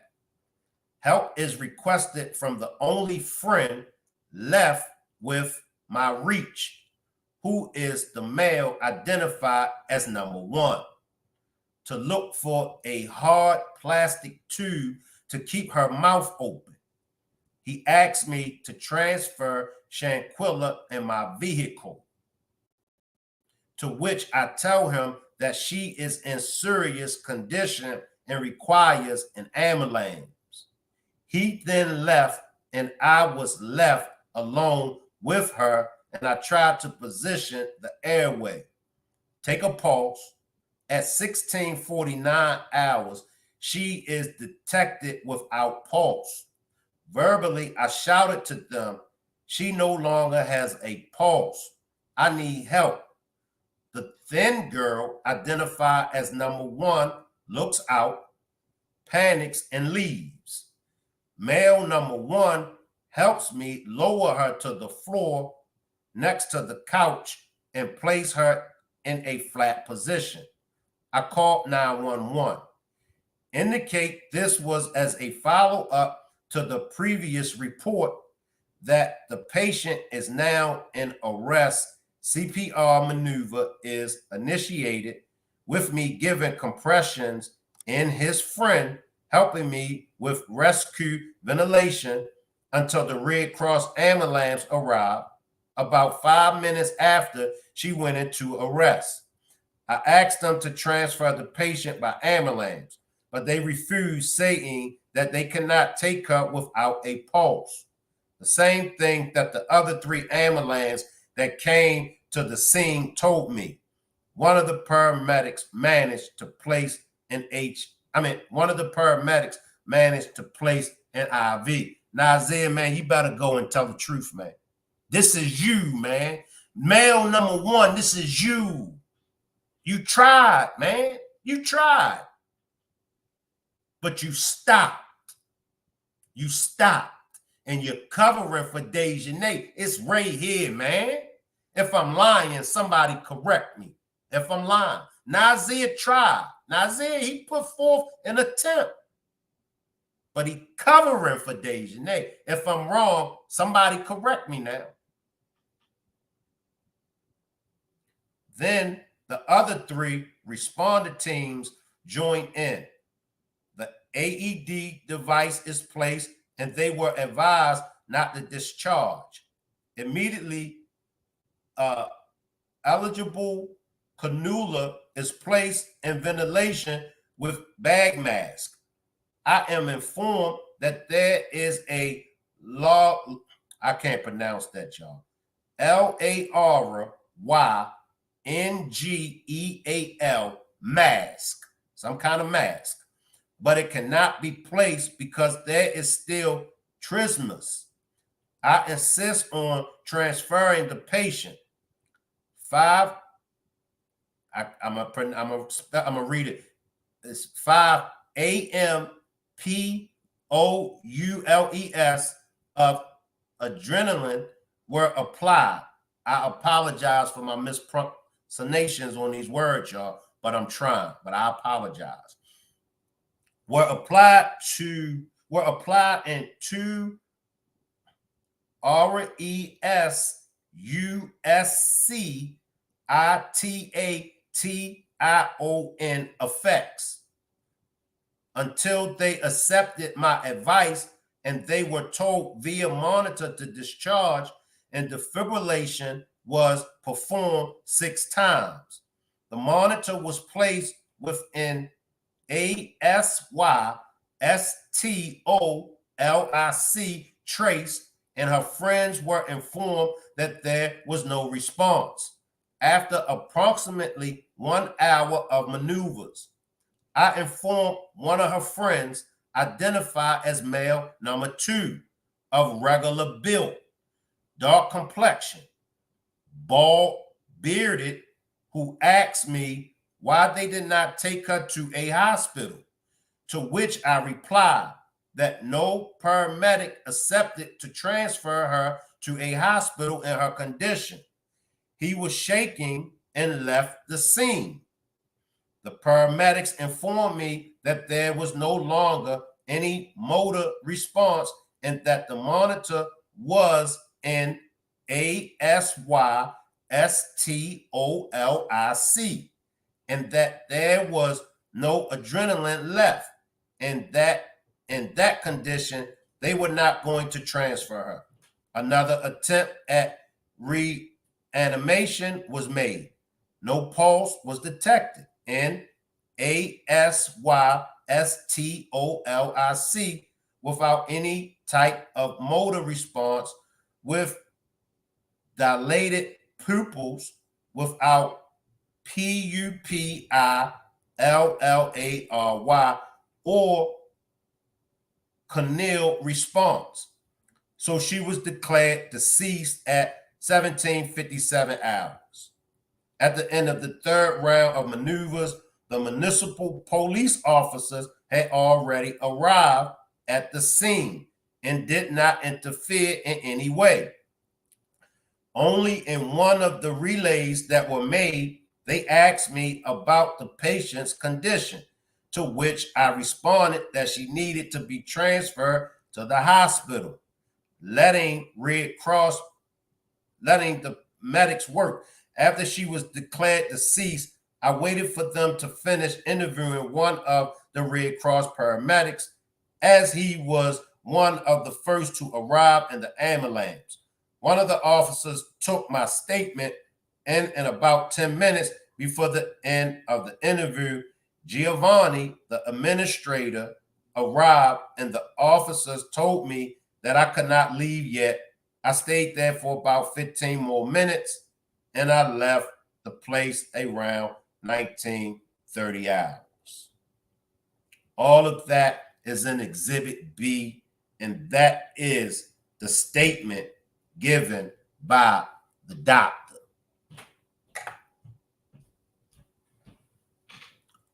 Nazeer was trying. He was trying. Nazeer is covering for Daejhanae. Is Nazeer the person that either Winter or Elise FaceTime?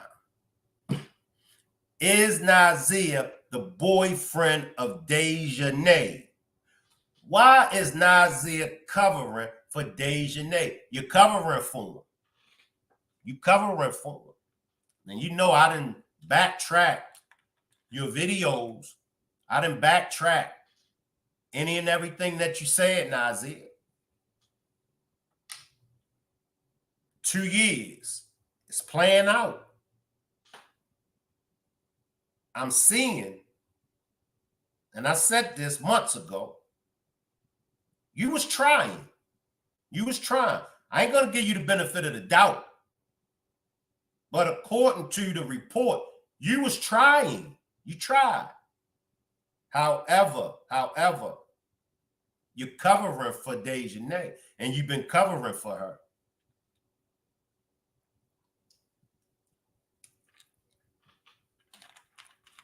You've been covering for Daejhanae. It's right there.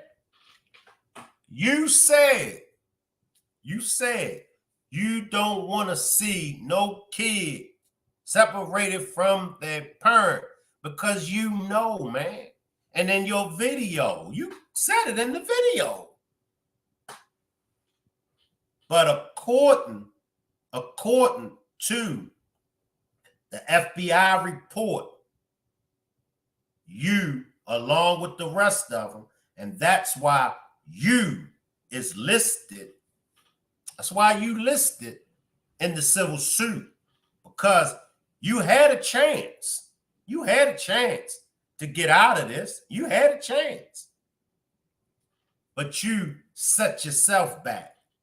And this is my demonstration that I give on these demonstrations about watching your circle, and not only watching your circle, come out of that high school mentality, because they riding, you gotta ride. No, you don't. They riding and they going wrong. You can easily say, hey, I ain't rocking with that. Do you realize how many people lost their freedoms? Do you realize how many people lost their freedom? Do you realize how many people lost their life? Do you realize? Because of that high school mentality. And that's what it was with the Shanquella Robinson case. A high school mentality, a bunch of high school mentality thinkers. Shanquella lost her life. Y'all know she didn't deserve to lose her life. See, she ain't do nothing wrong. She ain't do nothing. She ain't try to take Daejhanae life. She ain't try to take none. She ain't put none of y'all in harm's way. Something petty that possibly could be the glass broke. Daejhanae cut her feet. That's petty. And even if that's not it, I still feel like it's over something petty. You got the opportunity. Winter, well, her funky ass, you cracking slick to the doctor. You getting smart with the doctor.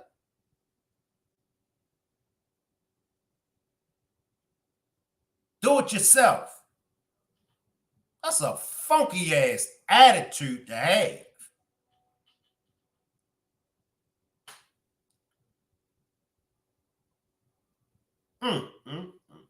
But I tell y'all what.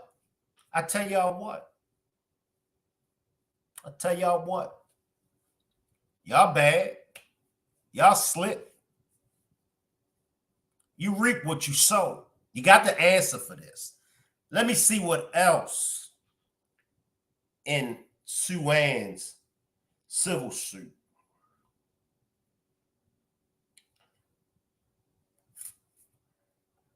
This is Exhibit C.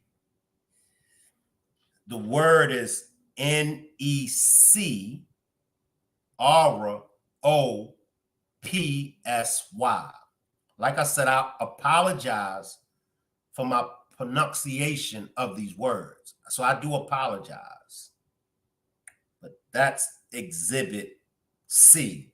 And this is on my community wall. So please, y'all, please, after this demonstration, go to my community wall and you'll see. And you'll be able to click on the link and you'll be able to read it and you'll see what's in here.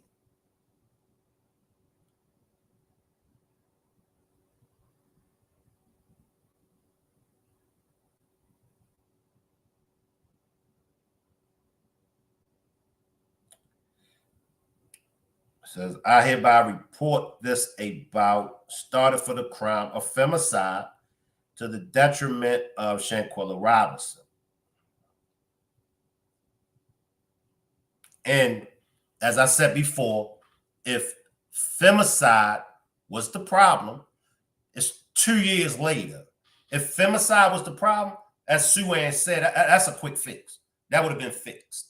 Her in Mexico would have got that situated. So femicide wasn't the problem.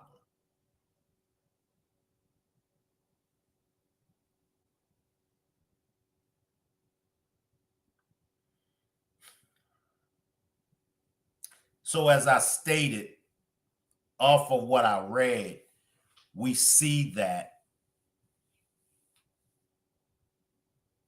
male number one, whom we all believe to be Nazeer, we all believe that male number one, the description and everything, was Nazeer.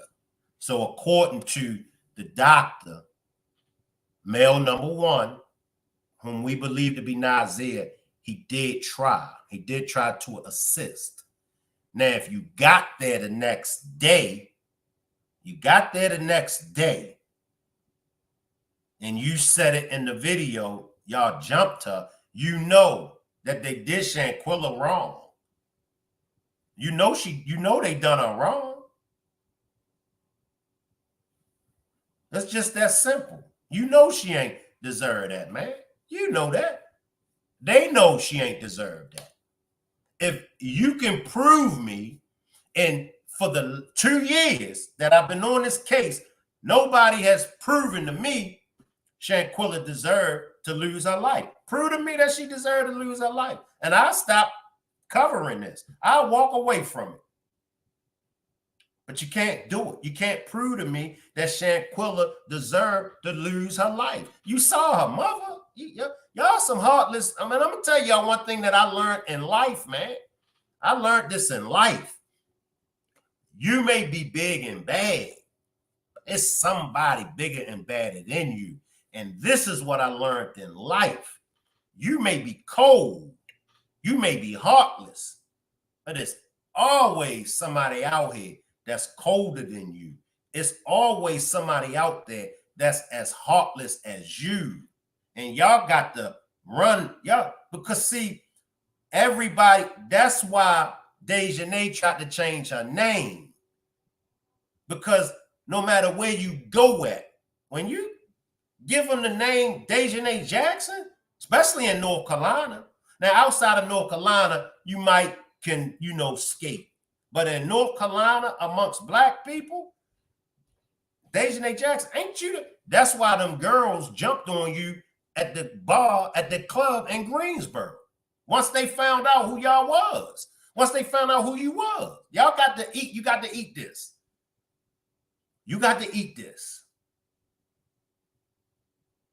And you know what? I'm not even going to give you no more advice, Nazeer, because it's going to go in one ear and out the other ear. I'm not even going to give you no more advice. But we know you covering for Daejhanae. We know you covering for Daejhanae. I don't think that that's Nazeer on the FaceTime. I don't. However, there are people that feel like it is Nazeer that they FaceTime.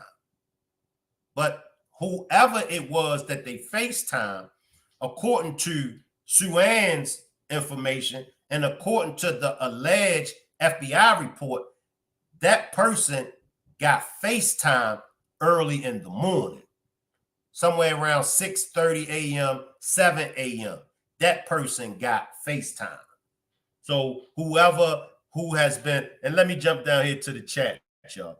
Whoever has been following that as far as the FaceTime, do some more research and see exactly who that is. Beautiful says they was Lady V, but we don't hear him nowhere in that doctor report. And it's rumored he's the one who leaked the video. That leads me to think he didn't condone the BS. Ms. Groovy says 3 ambulance teams, though. I hate when they do that, man. Beautiful says, yep, Ms. Groovy, 3 and all 3 denied to take her because at that point she was gone. Salute, brother. Salute, brother. The enemy's public. Salute. Salute. Appreciate you for pulling up. Lady V says, Shank, would this be called international or wait a minute, my bad. Shank, would this be called intentional or unintentionally homicide? They refused to get her proper Medicaid. I know it's not manslaughter. I don't know. I don't know, Lady V. Maybe somebody on a replay gang or maybe somebody in the chat. What would this be considered? Being as though they refused to get her proper medical care. Would it be an intentional homicide or would it be an unintentionally homicide? I think it's an intentional homicide. I think, in my opinion, I think they wanted her to die. That's just my opinion. Whether they panic or not, the doctor told them the severity of this. Intentional, right? Think it's intentional. Ms. Groovy says, Nazeer, you had got a chance to tell the truth and you didn't. Now you go down with them. See, Nazeer? Do y'all see what happens when you cover for the BS of your friends? When you cover for the BS that your associates is doing, your ass goes down with them as well. So don't think for a second, I ain't got nothing to worry about. I ain't do nothing. You're just as guilty as they are. You're just as guilty as they are. Nazeer, you a funky ass just like Winter is a funky ass. Yeah. Willeen says, that's why I believe Winter put hands on Shanquella as well. Beautiful says, intentional because they covered it up They lied to everyone, family, doctor, Mexico, police.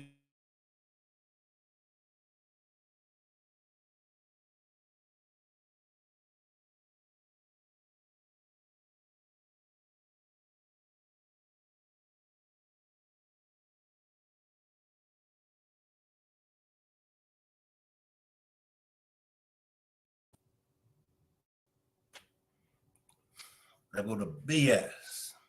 Intentional. They waited it out for her to pass. Yeah, they did.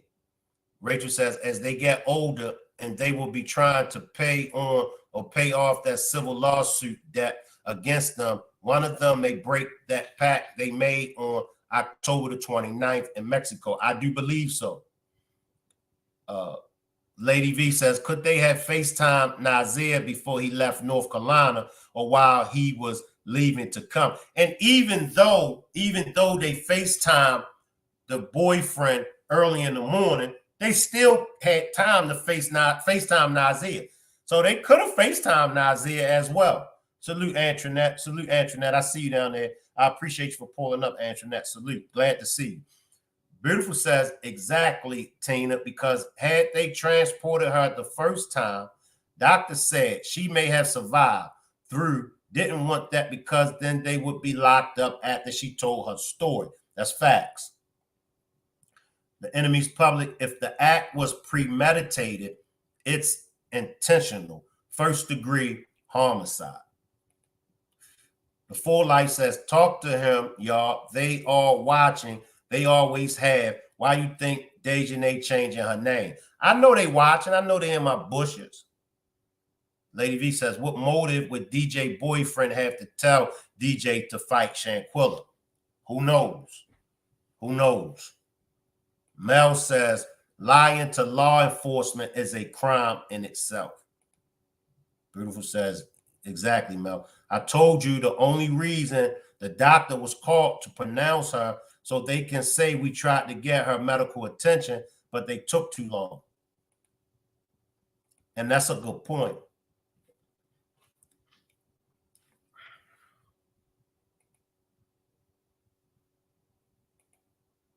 But I would just like to say that Shanquella was a very loving person. I guess I could say I was kind of like her babysitter. Because school opened, her mother had to be at work so early in the morning. She would always drop off at my house, and she'd stay there at the time to go to school. And she was just go-getter. That's what Shanquella was. And, you know, all the kids just loved her to death. But what I would like to say today is to the 6 that was with her. My plea, if you're watching this or if you'll be watching this, my plea is to you. And I'm saying to you, I'm standing first, y'all. I'm standing for God. That's who I believe in. I'm standing for him on behalf of the Robinson family. And I would like to say to those 6, no matter where you go, you're not going to be able to run from this situation. And what God would have me to say to you all today, he is a God of a second chance. And it's time, he is a God of a second chance. And it's time for each one of you to come forth for the part that you played in. Because none of you could be friends, because if you were friends, you would not have done this. So it's time for you to step forward and take your part in this situation. See, because man is not a second chance man. And God will forgive. And you got to come out. No matter what lawyer you get, you will never be able to pay him to get you off. So it's time now. You know, it's just like a ball game. It's 3 strikes. So y'all have had 2 strikes. And that 3rd strike, it means you're out. And when God takes control, can't nobody help you. No matter who it is, your mother, your father, or anyone can help you. And you know, it's just sad that people, I don't understand how they haven't done anything. I'm like Miss Robinson. When they sent the film to me, and by the way, I had the privilege, I'm a pastor, and I had a privilege to pastor Shanquella for over a year and a half. And I enjoyed her being under my leadership.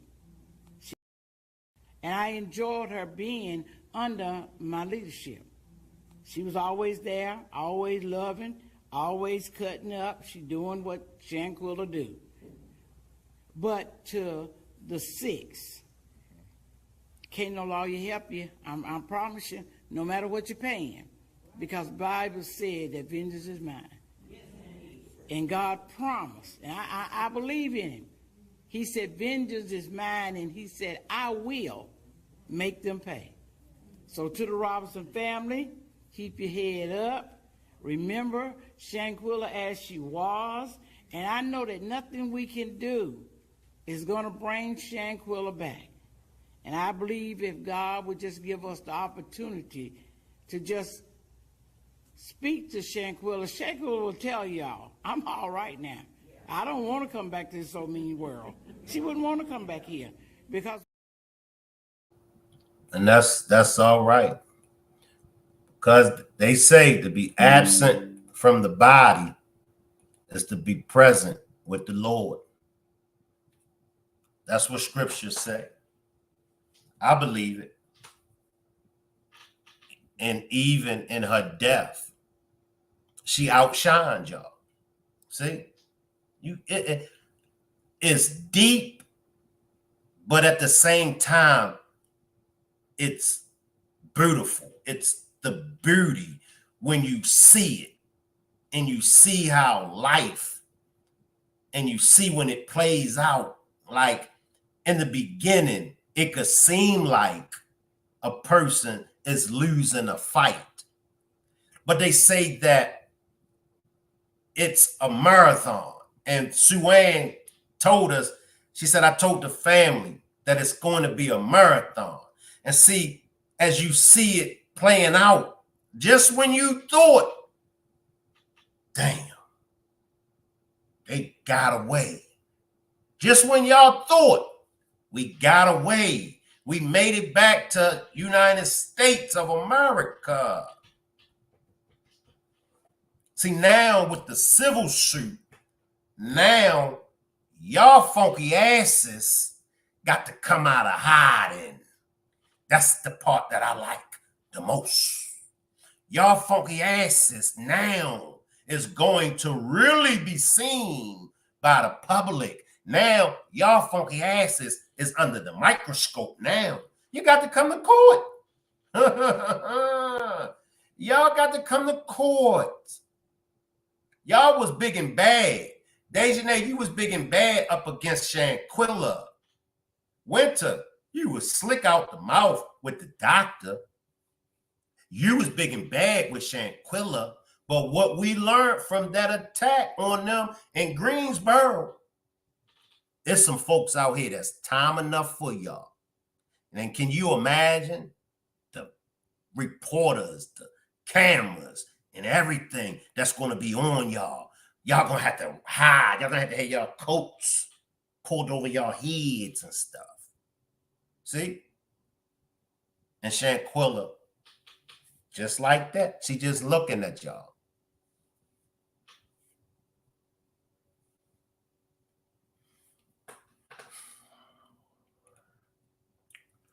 Rachel says, you know all truth will come out in the wash. Shanquella has already done what she was to do on earth. It was just her time to go meet with God. Her justice is coming soon. Rest in peace, Queen Shanquella. Lady V says, Suntan, I said early on it was about money or a man. Hopefully the FBI is trying to get more than just DJ. When they get to court, and if they have to answer any questions, they're going to throw each other under the bush. And that's when the truth going to come out. Nazeer was there, or he know what was going down. I believe that. Could very well be, Lady V. Salute, Empress Sharon, salute. Glad to see you. Appreciate you for pulling up, Sharon. Salute. Sharon says, great demonstration. Justice for Shanquella. This is still sensitive for me. My heart goes out to Shanquella's family, and I truly commend their strength. Appreciate that, Sharon.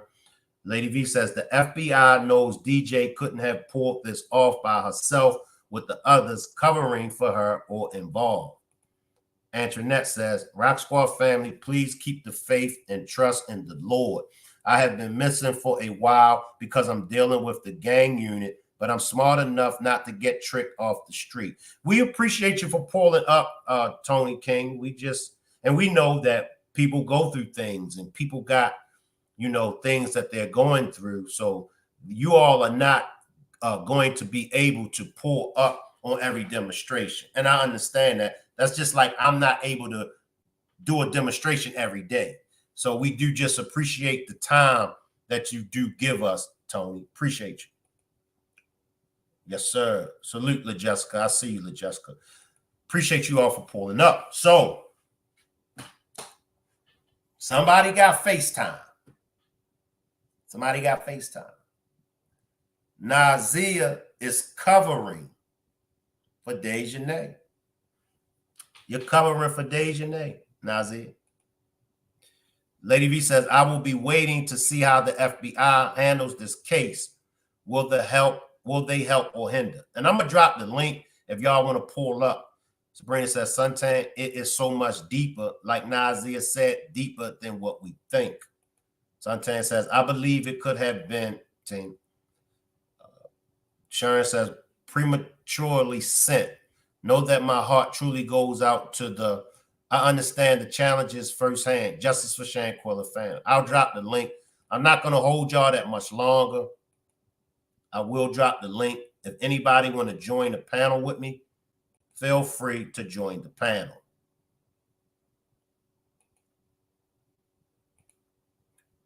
That civil lawsuit, again, the Cabo 6 is going to be Shanquella's justification towards the law. Justice is coming. Tony says, who is DJ? Boyfriend? Push gonna come to shove. We trying to find out, Antoinette. Could it be Nazeer? Hey, Miss Solomon. I'm laughing on my YouTube channel. I just want to know how you feel today. Do you mind telling me how you feel today? Well, I feel good. I'm making it. It's been rough losing Shanquella and still fight for justice. 2 years later, and I'm still out here fighting. Shouldn't have to be going through this. They should have been arrested somebody. Don't act like we're not here. We're human and we're here. Okay. And not going anywhere. Okay. And as long as I can fight for Shanquella, I'm gonna be here fighting for it. Okay. I love it. Love you too. Y'all heard it first. Miss Salamandra herself. That's what this is about. I'm fighting with her. You know what I'm saying? Without a shadow of a doubt. Standing 10 toes with the family.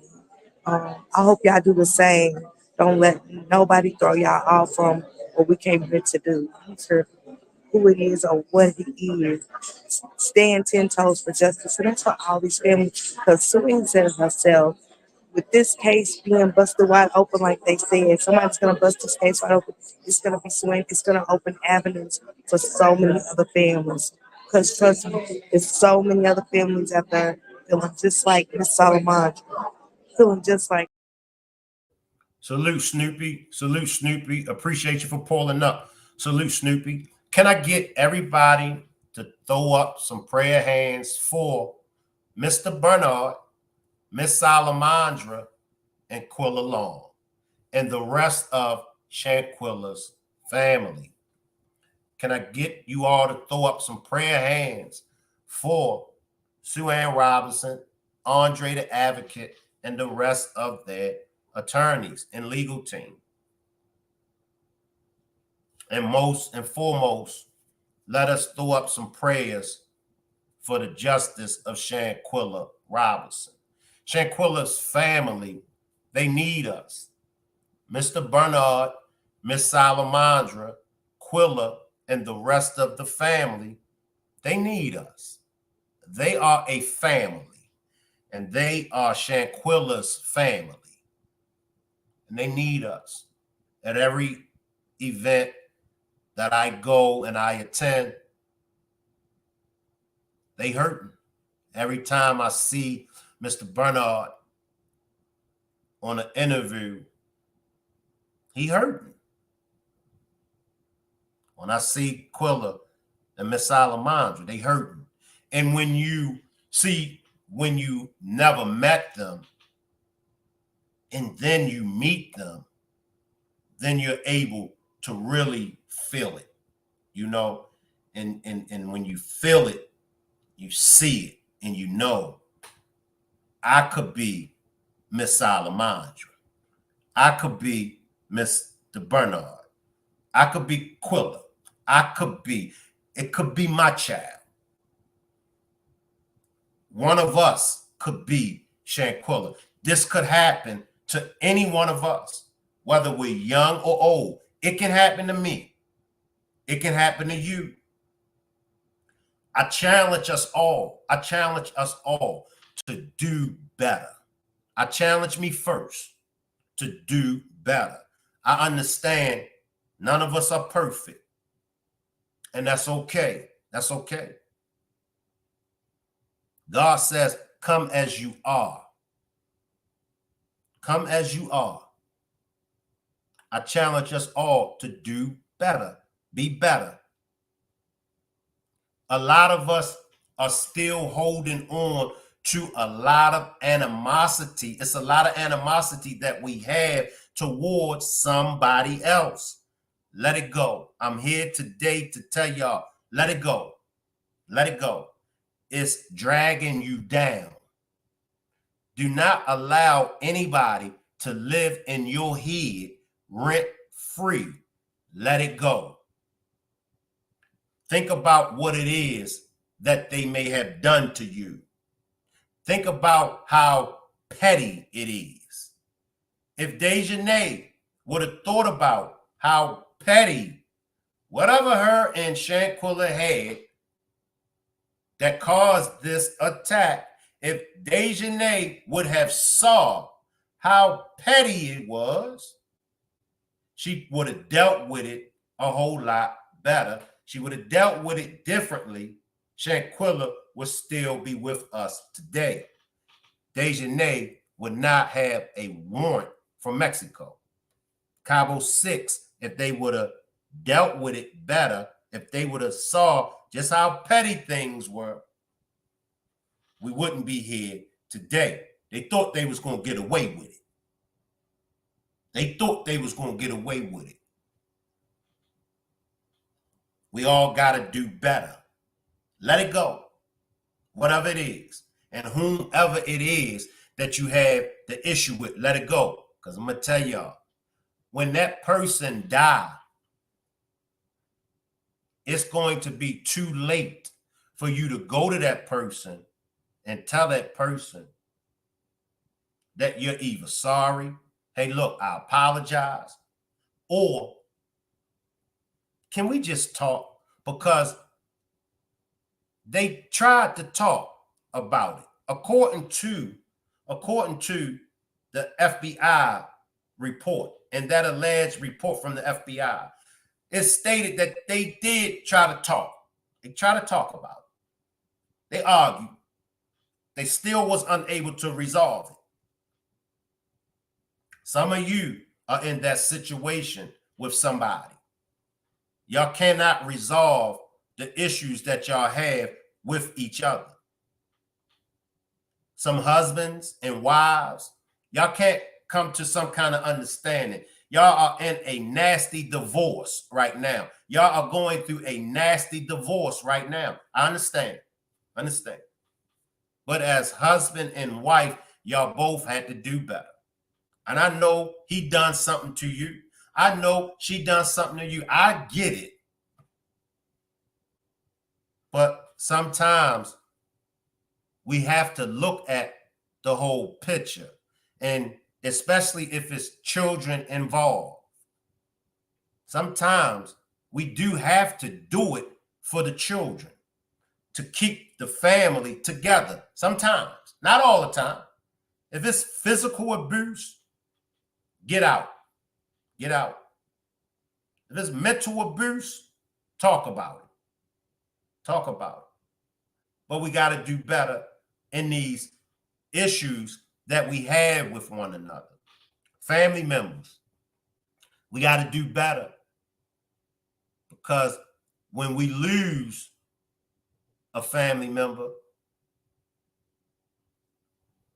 as the Robinson family lost Shanquella, you see the effect that it had on the whole family. We got to get out of our minds of thinking that it's all about us and thinking that we know everything. We are, I believe, 5 days away from the next election. I'll say it again. We got to do better. We got to do better. Nazeer, you got to do better. Winter, you got to do better. Daejhanae, you got to do better. Malik, Kalia, and Elise, y'all got to do better. And it's still time to do better. We can't change. We can't go back and change what happened. What happened, happened. Y'all got to do better. As Shanquella pastor said, man doesn't give second chances, but God gives second chances. Make it right by God. You ain't got to make it right by me. You ain't got to make it right by nobody else. Make it right with God. You can't escape God. You can't. I ain't met nobody that can escape the wrath of God.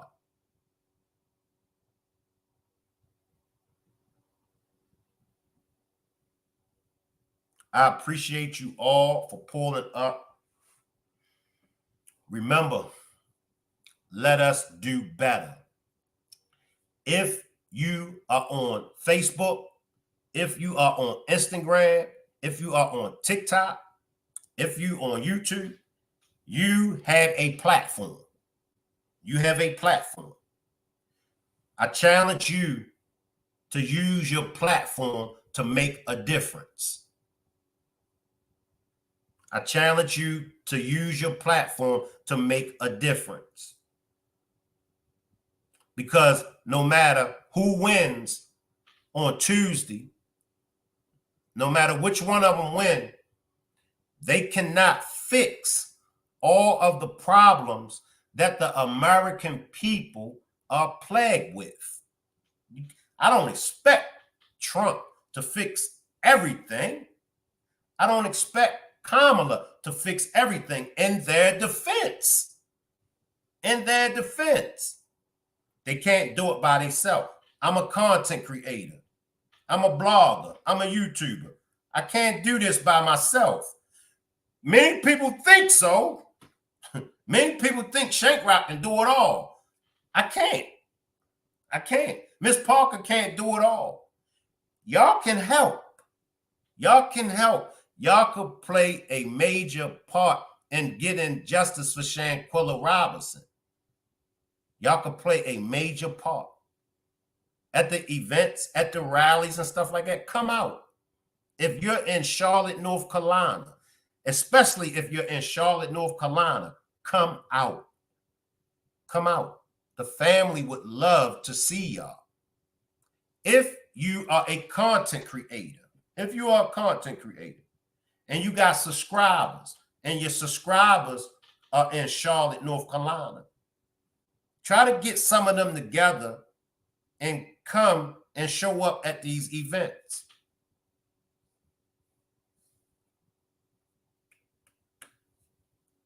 Today, we're fighting for the justice of Shanquella Robinson. Tomorrow, I might be up here fighting for your loved one. I appreciate you all for pulling up. I will leave the chat running and y'all can hang around. I'll run some videos for you all. I appreciate you all. Salute. I'll leave the chat running. and I'll see you all tomorrow. Salute. Make sure y'all go down my community wall. Go down my community wall and read the Mexico report. Read Sue-Ann's report that she has in the civil suit, and also read the alleged FBI report. It's all on my community wall. Salute, everybody. I'll leave the chat running. Salute.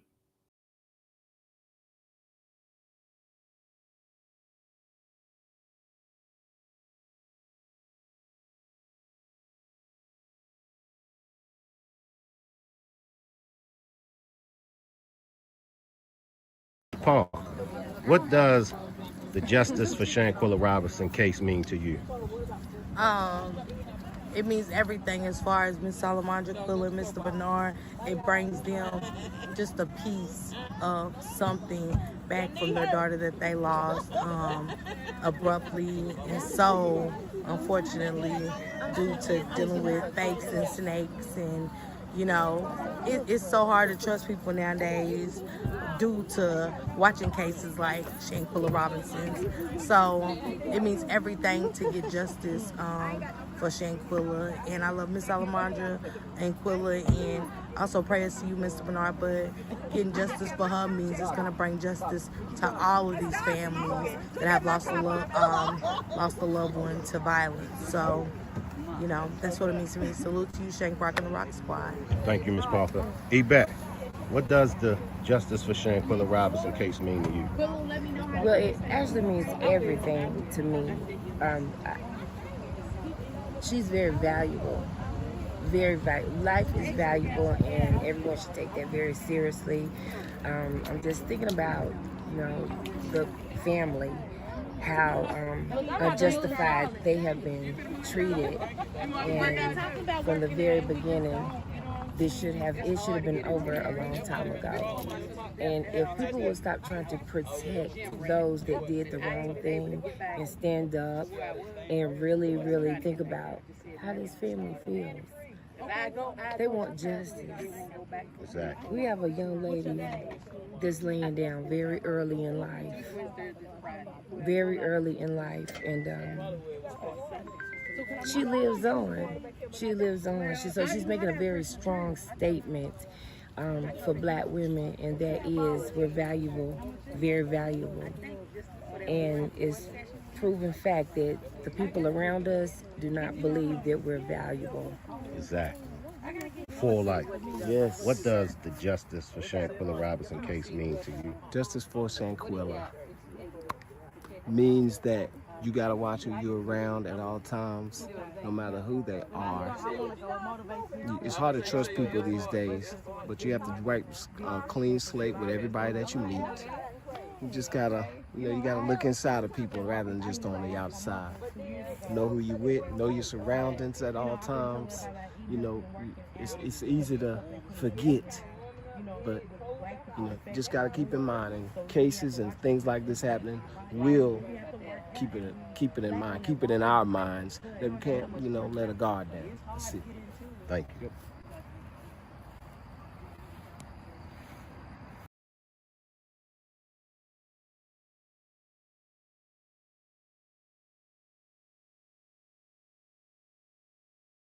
The issue with respect to the extradition is that the Mexican authorities have advised me that they've taken all the steps pursuant to the treaty that would be needed to be taken.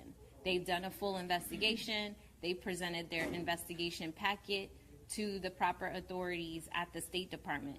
It would then be up to the U.S. Attorney to work in conjunction with the State Department in order to authorize and initiate an extradition, which we would all see publicly, because that would be a U.S. federal case where they would have the opportunity, whoever is being extradited, to say there's not enough evidence, there is enough evidence, and have their day in court.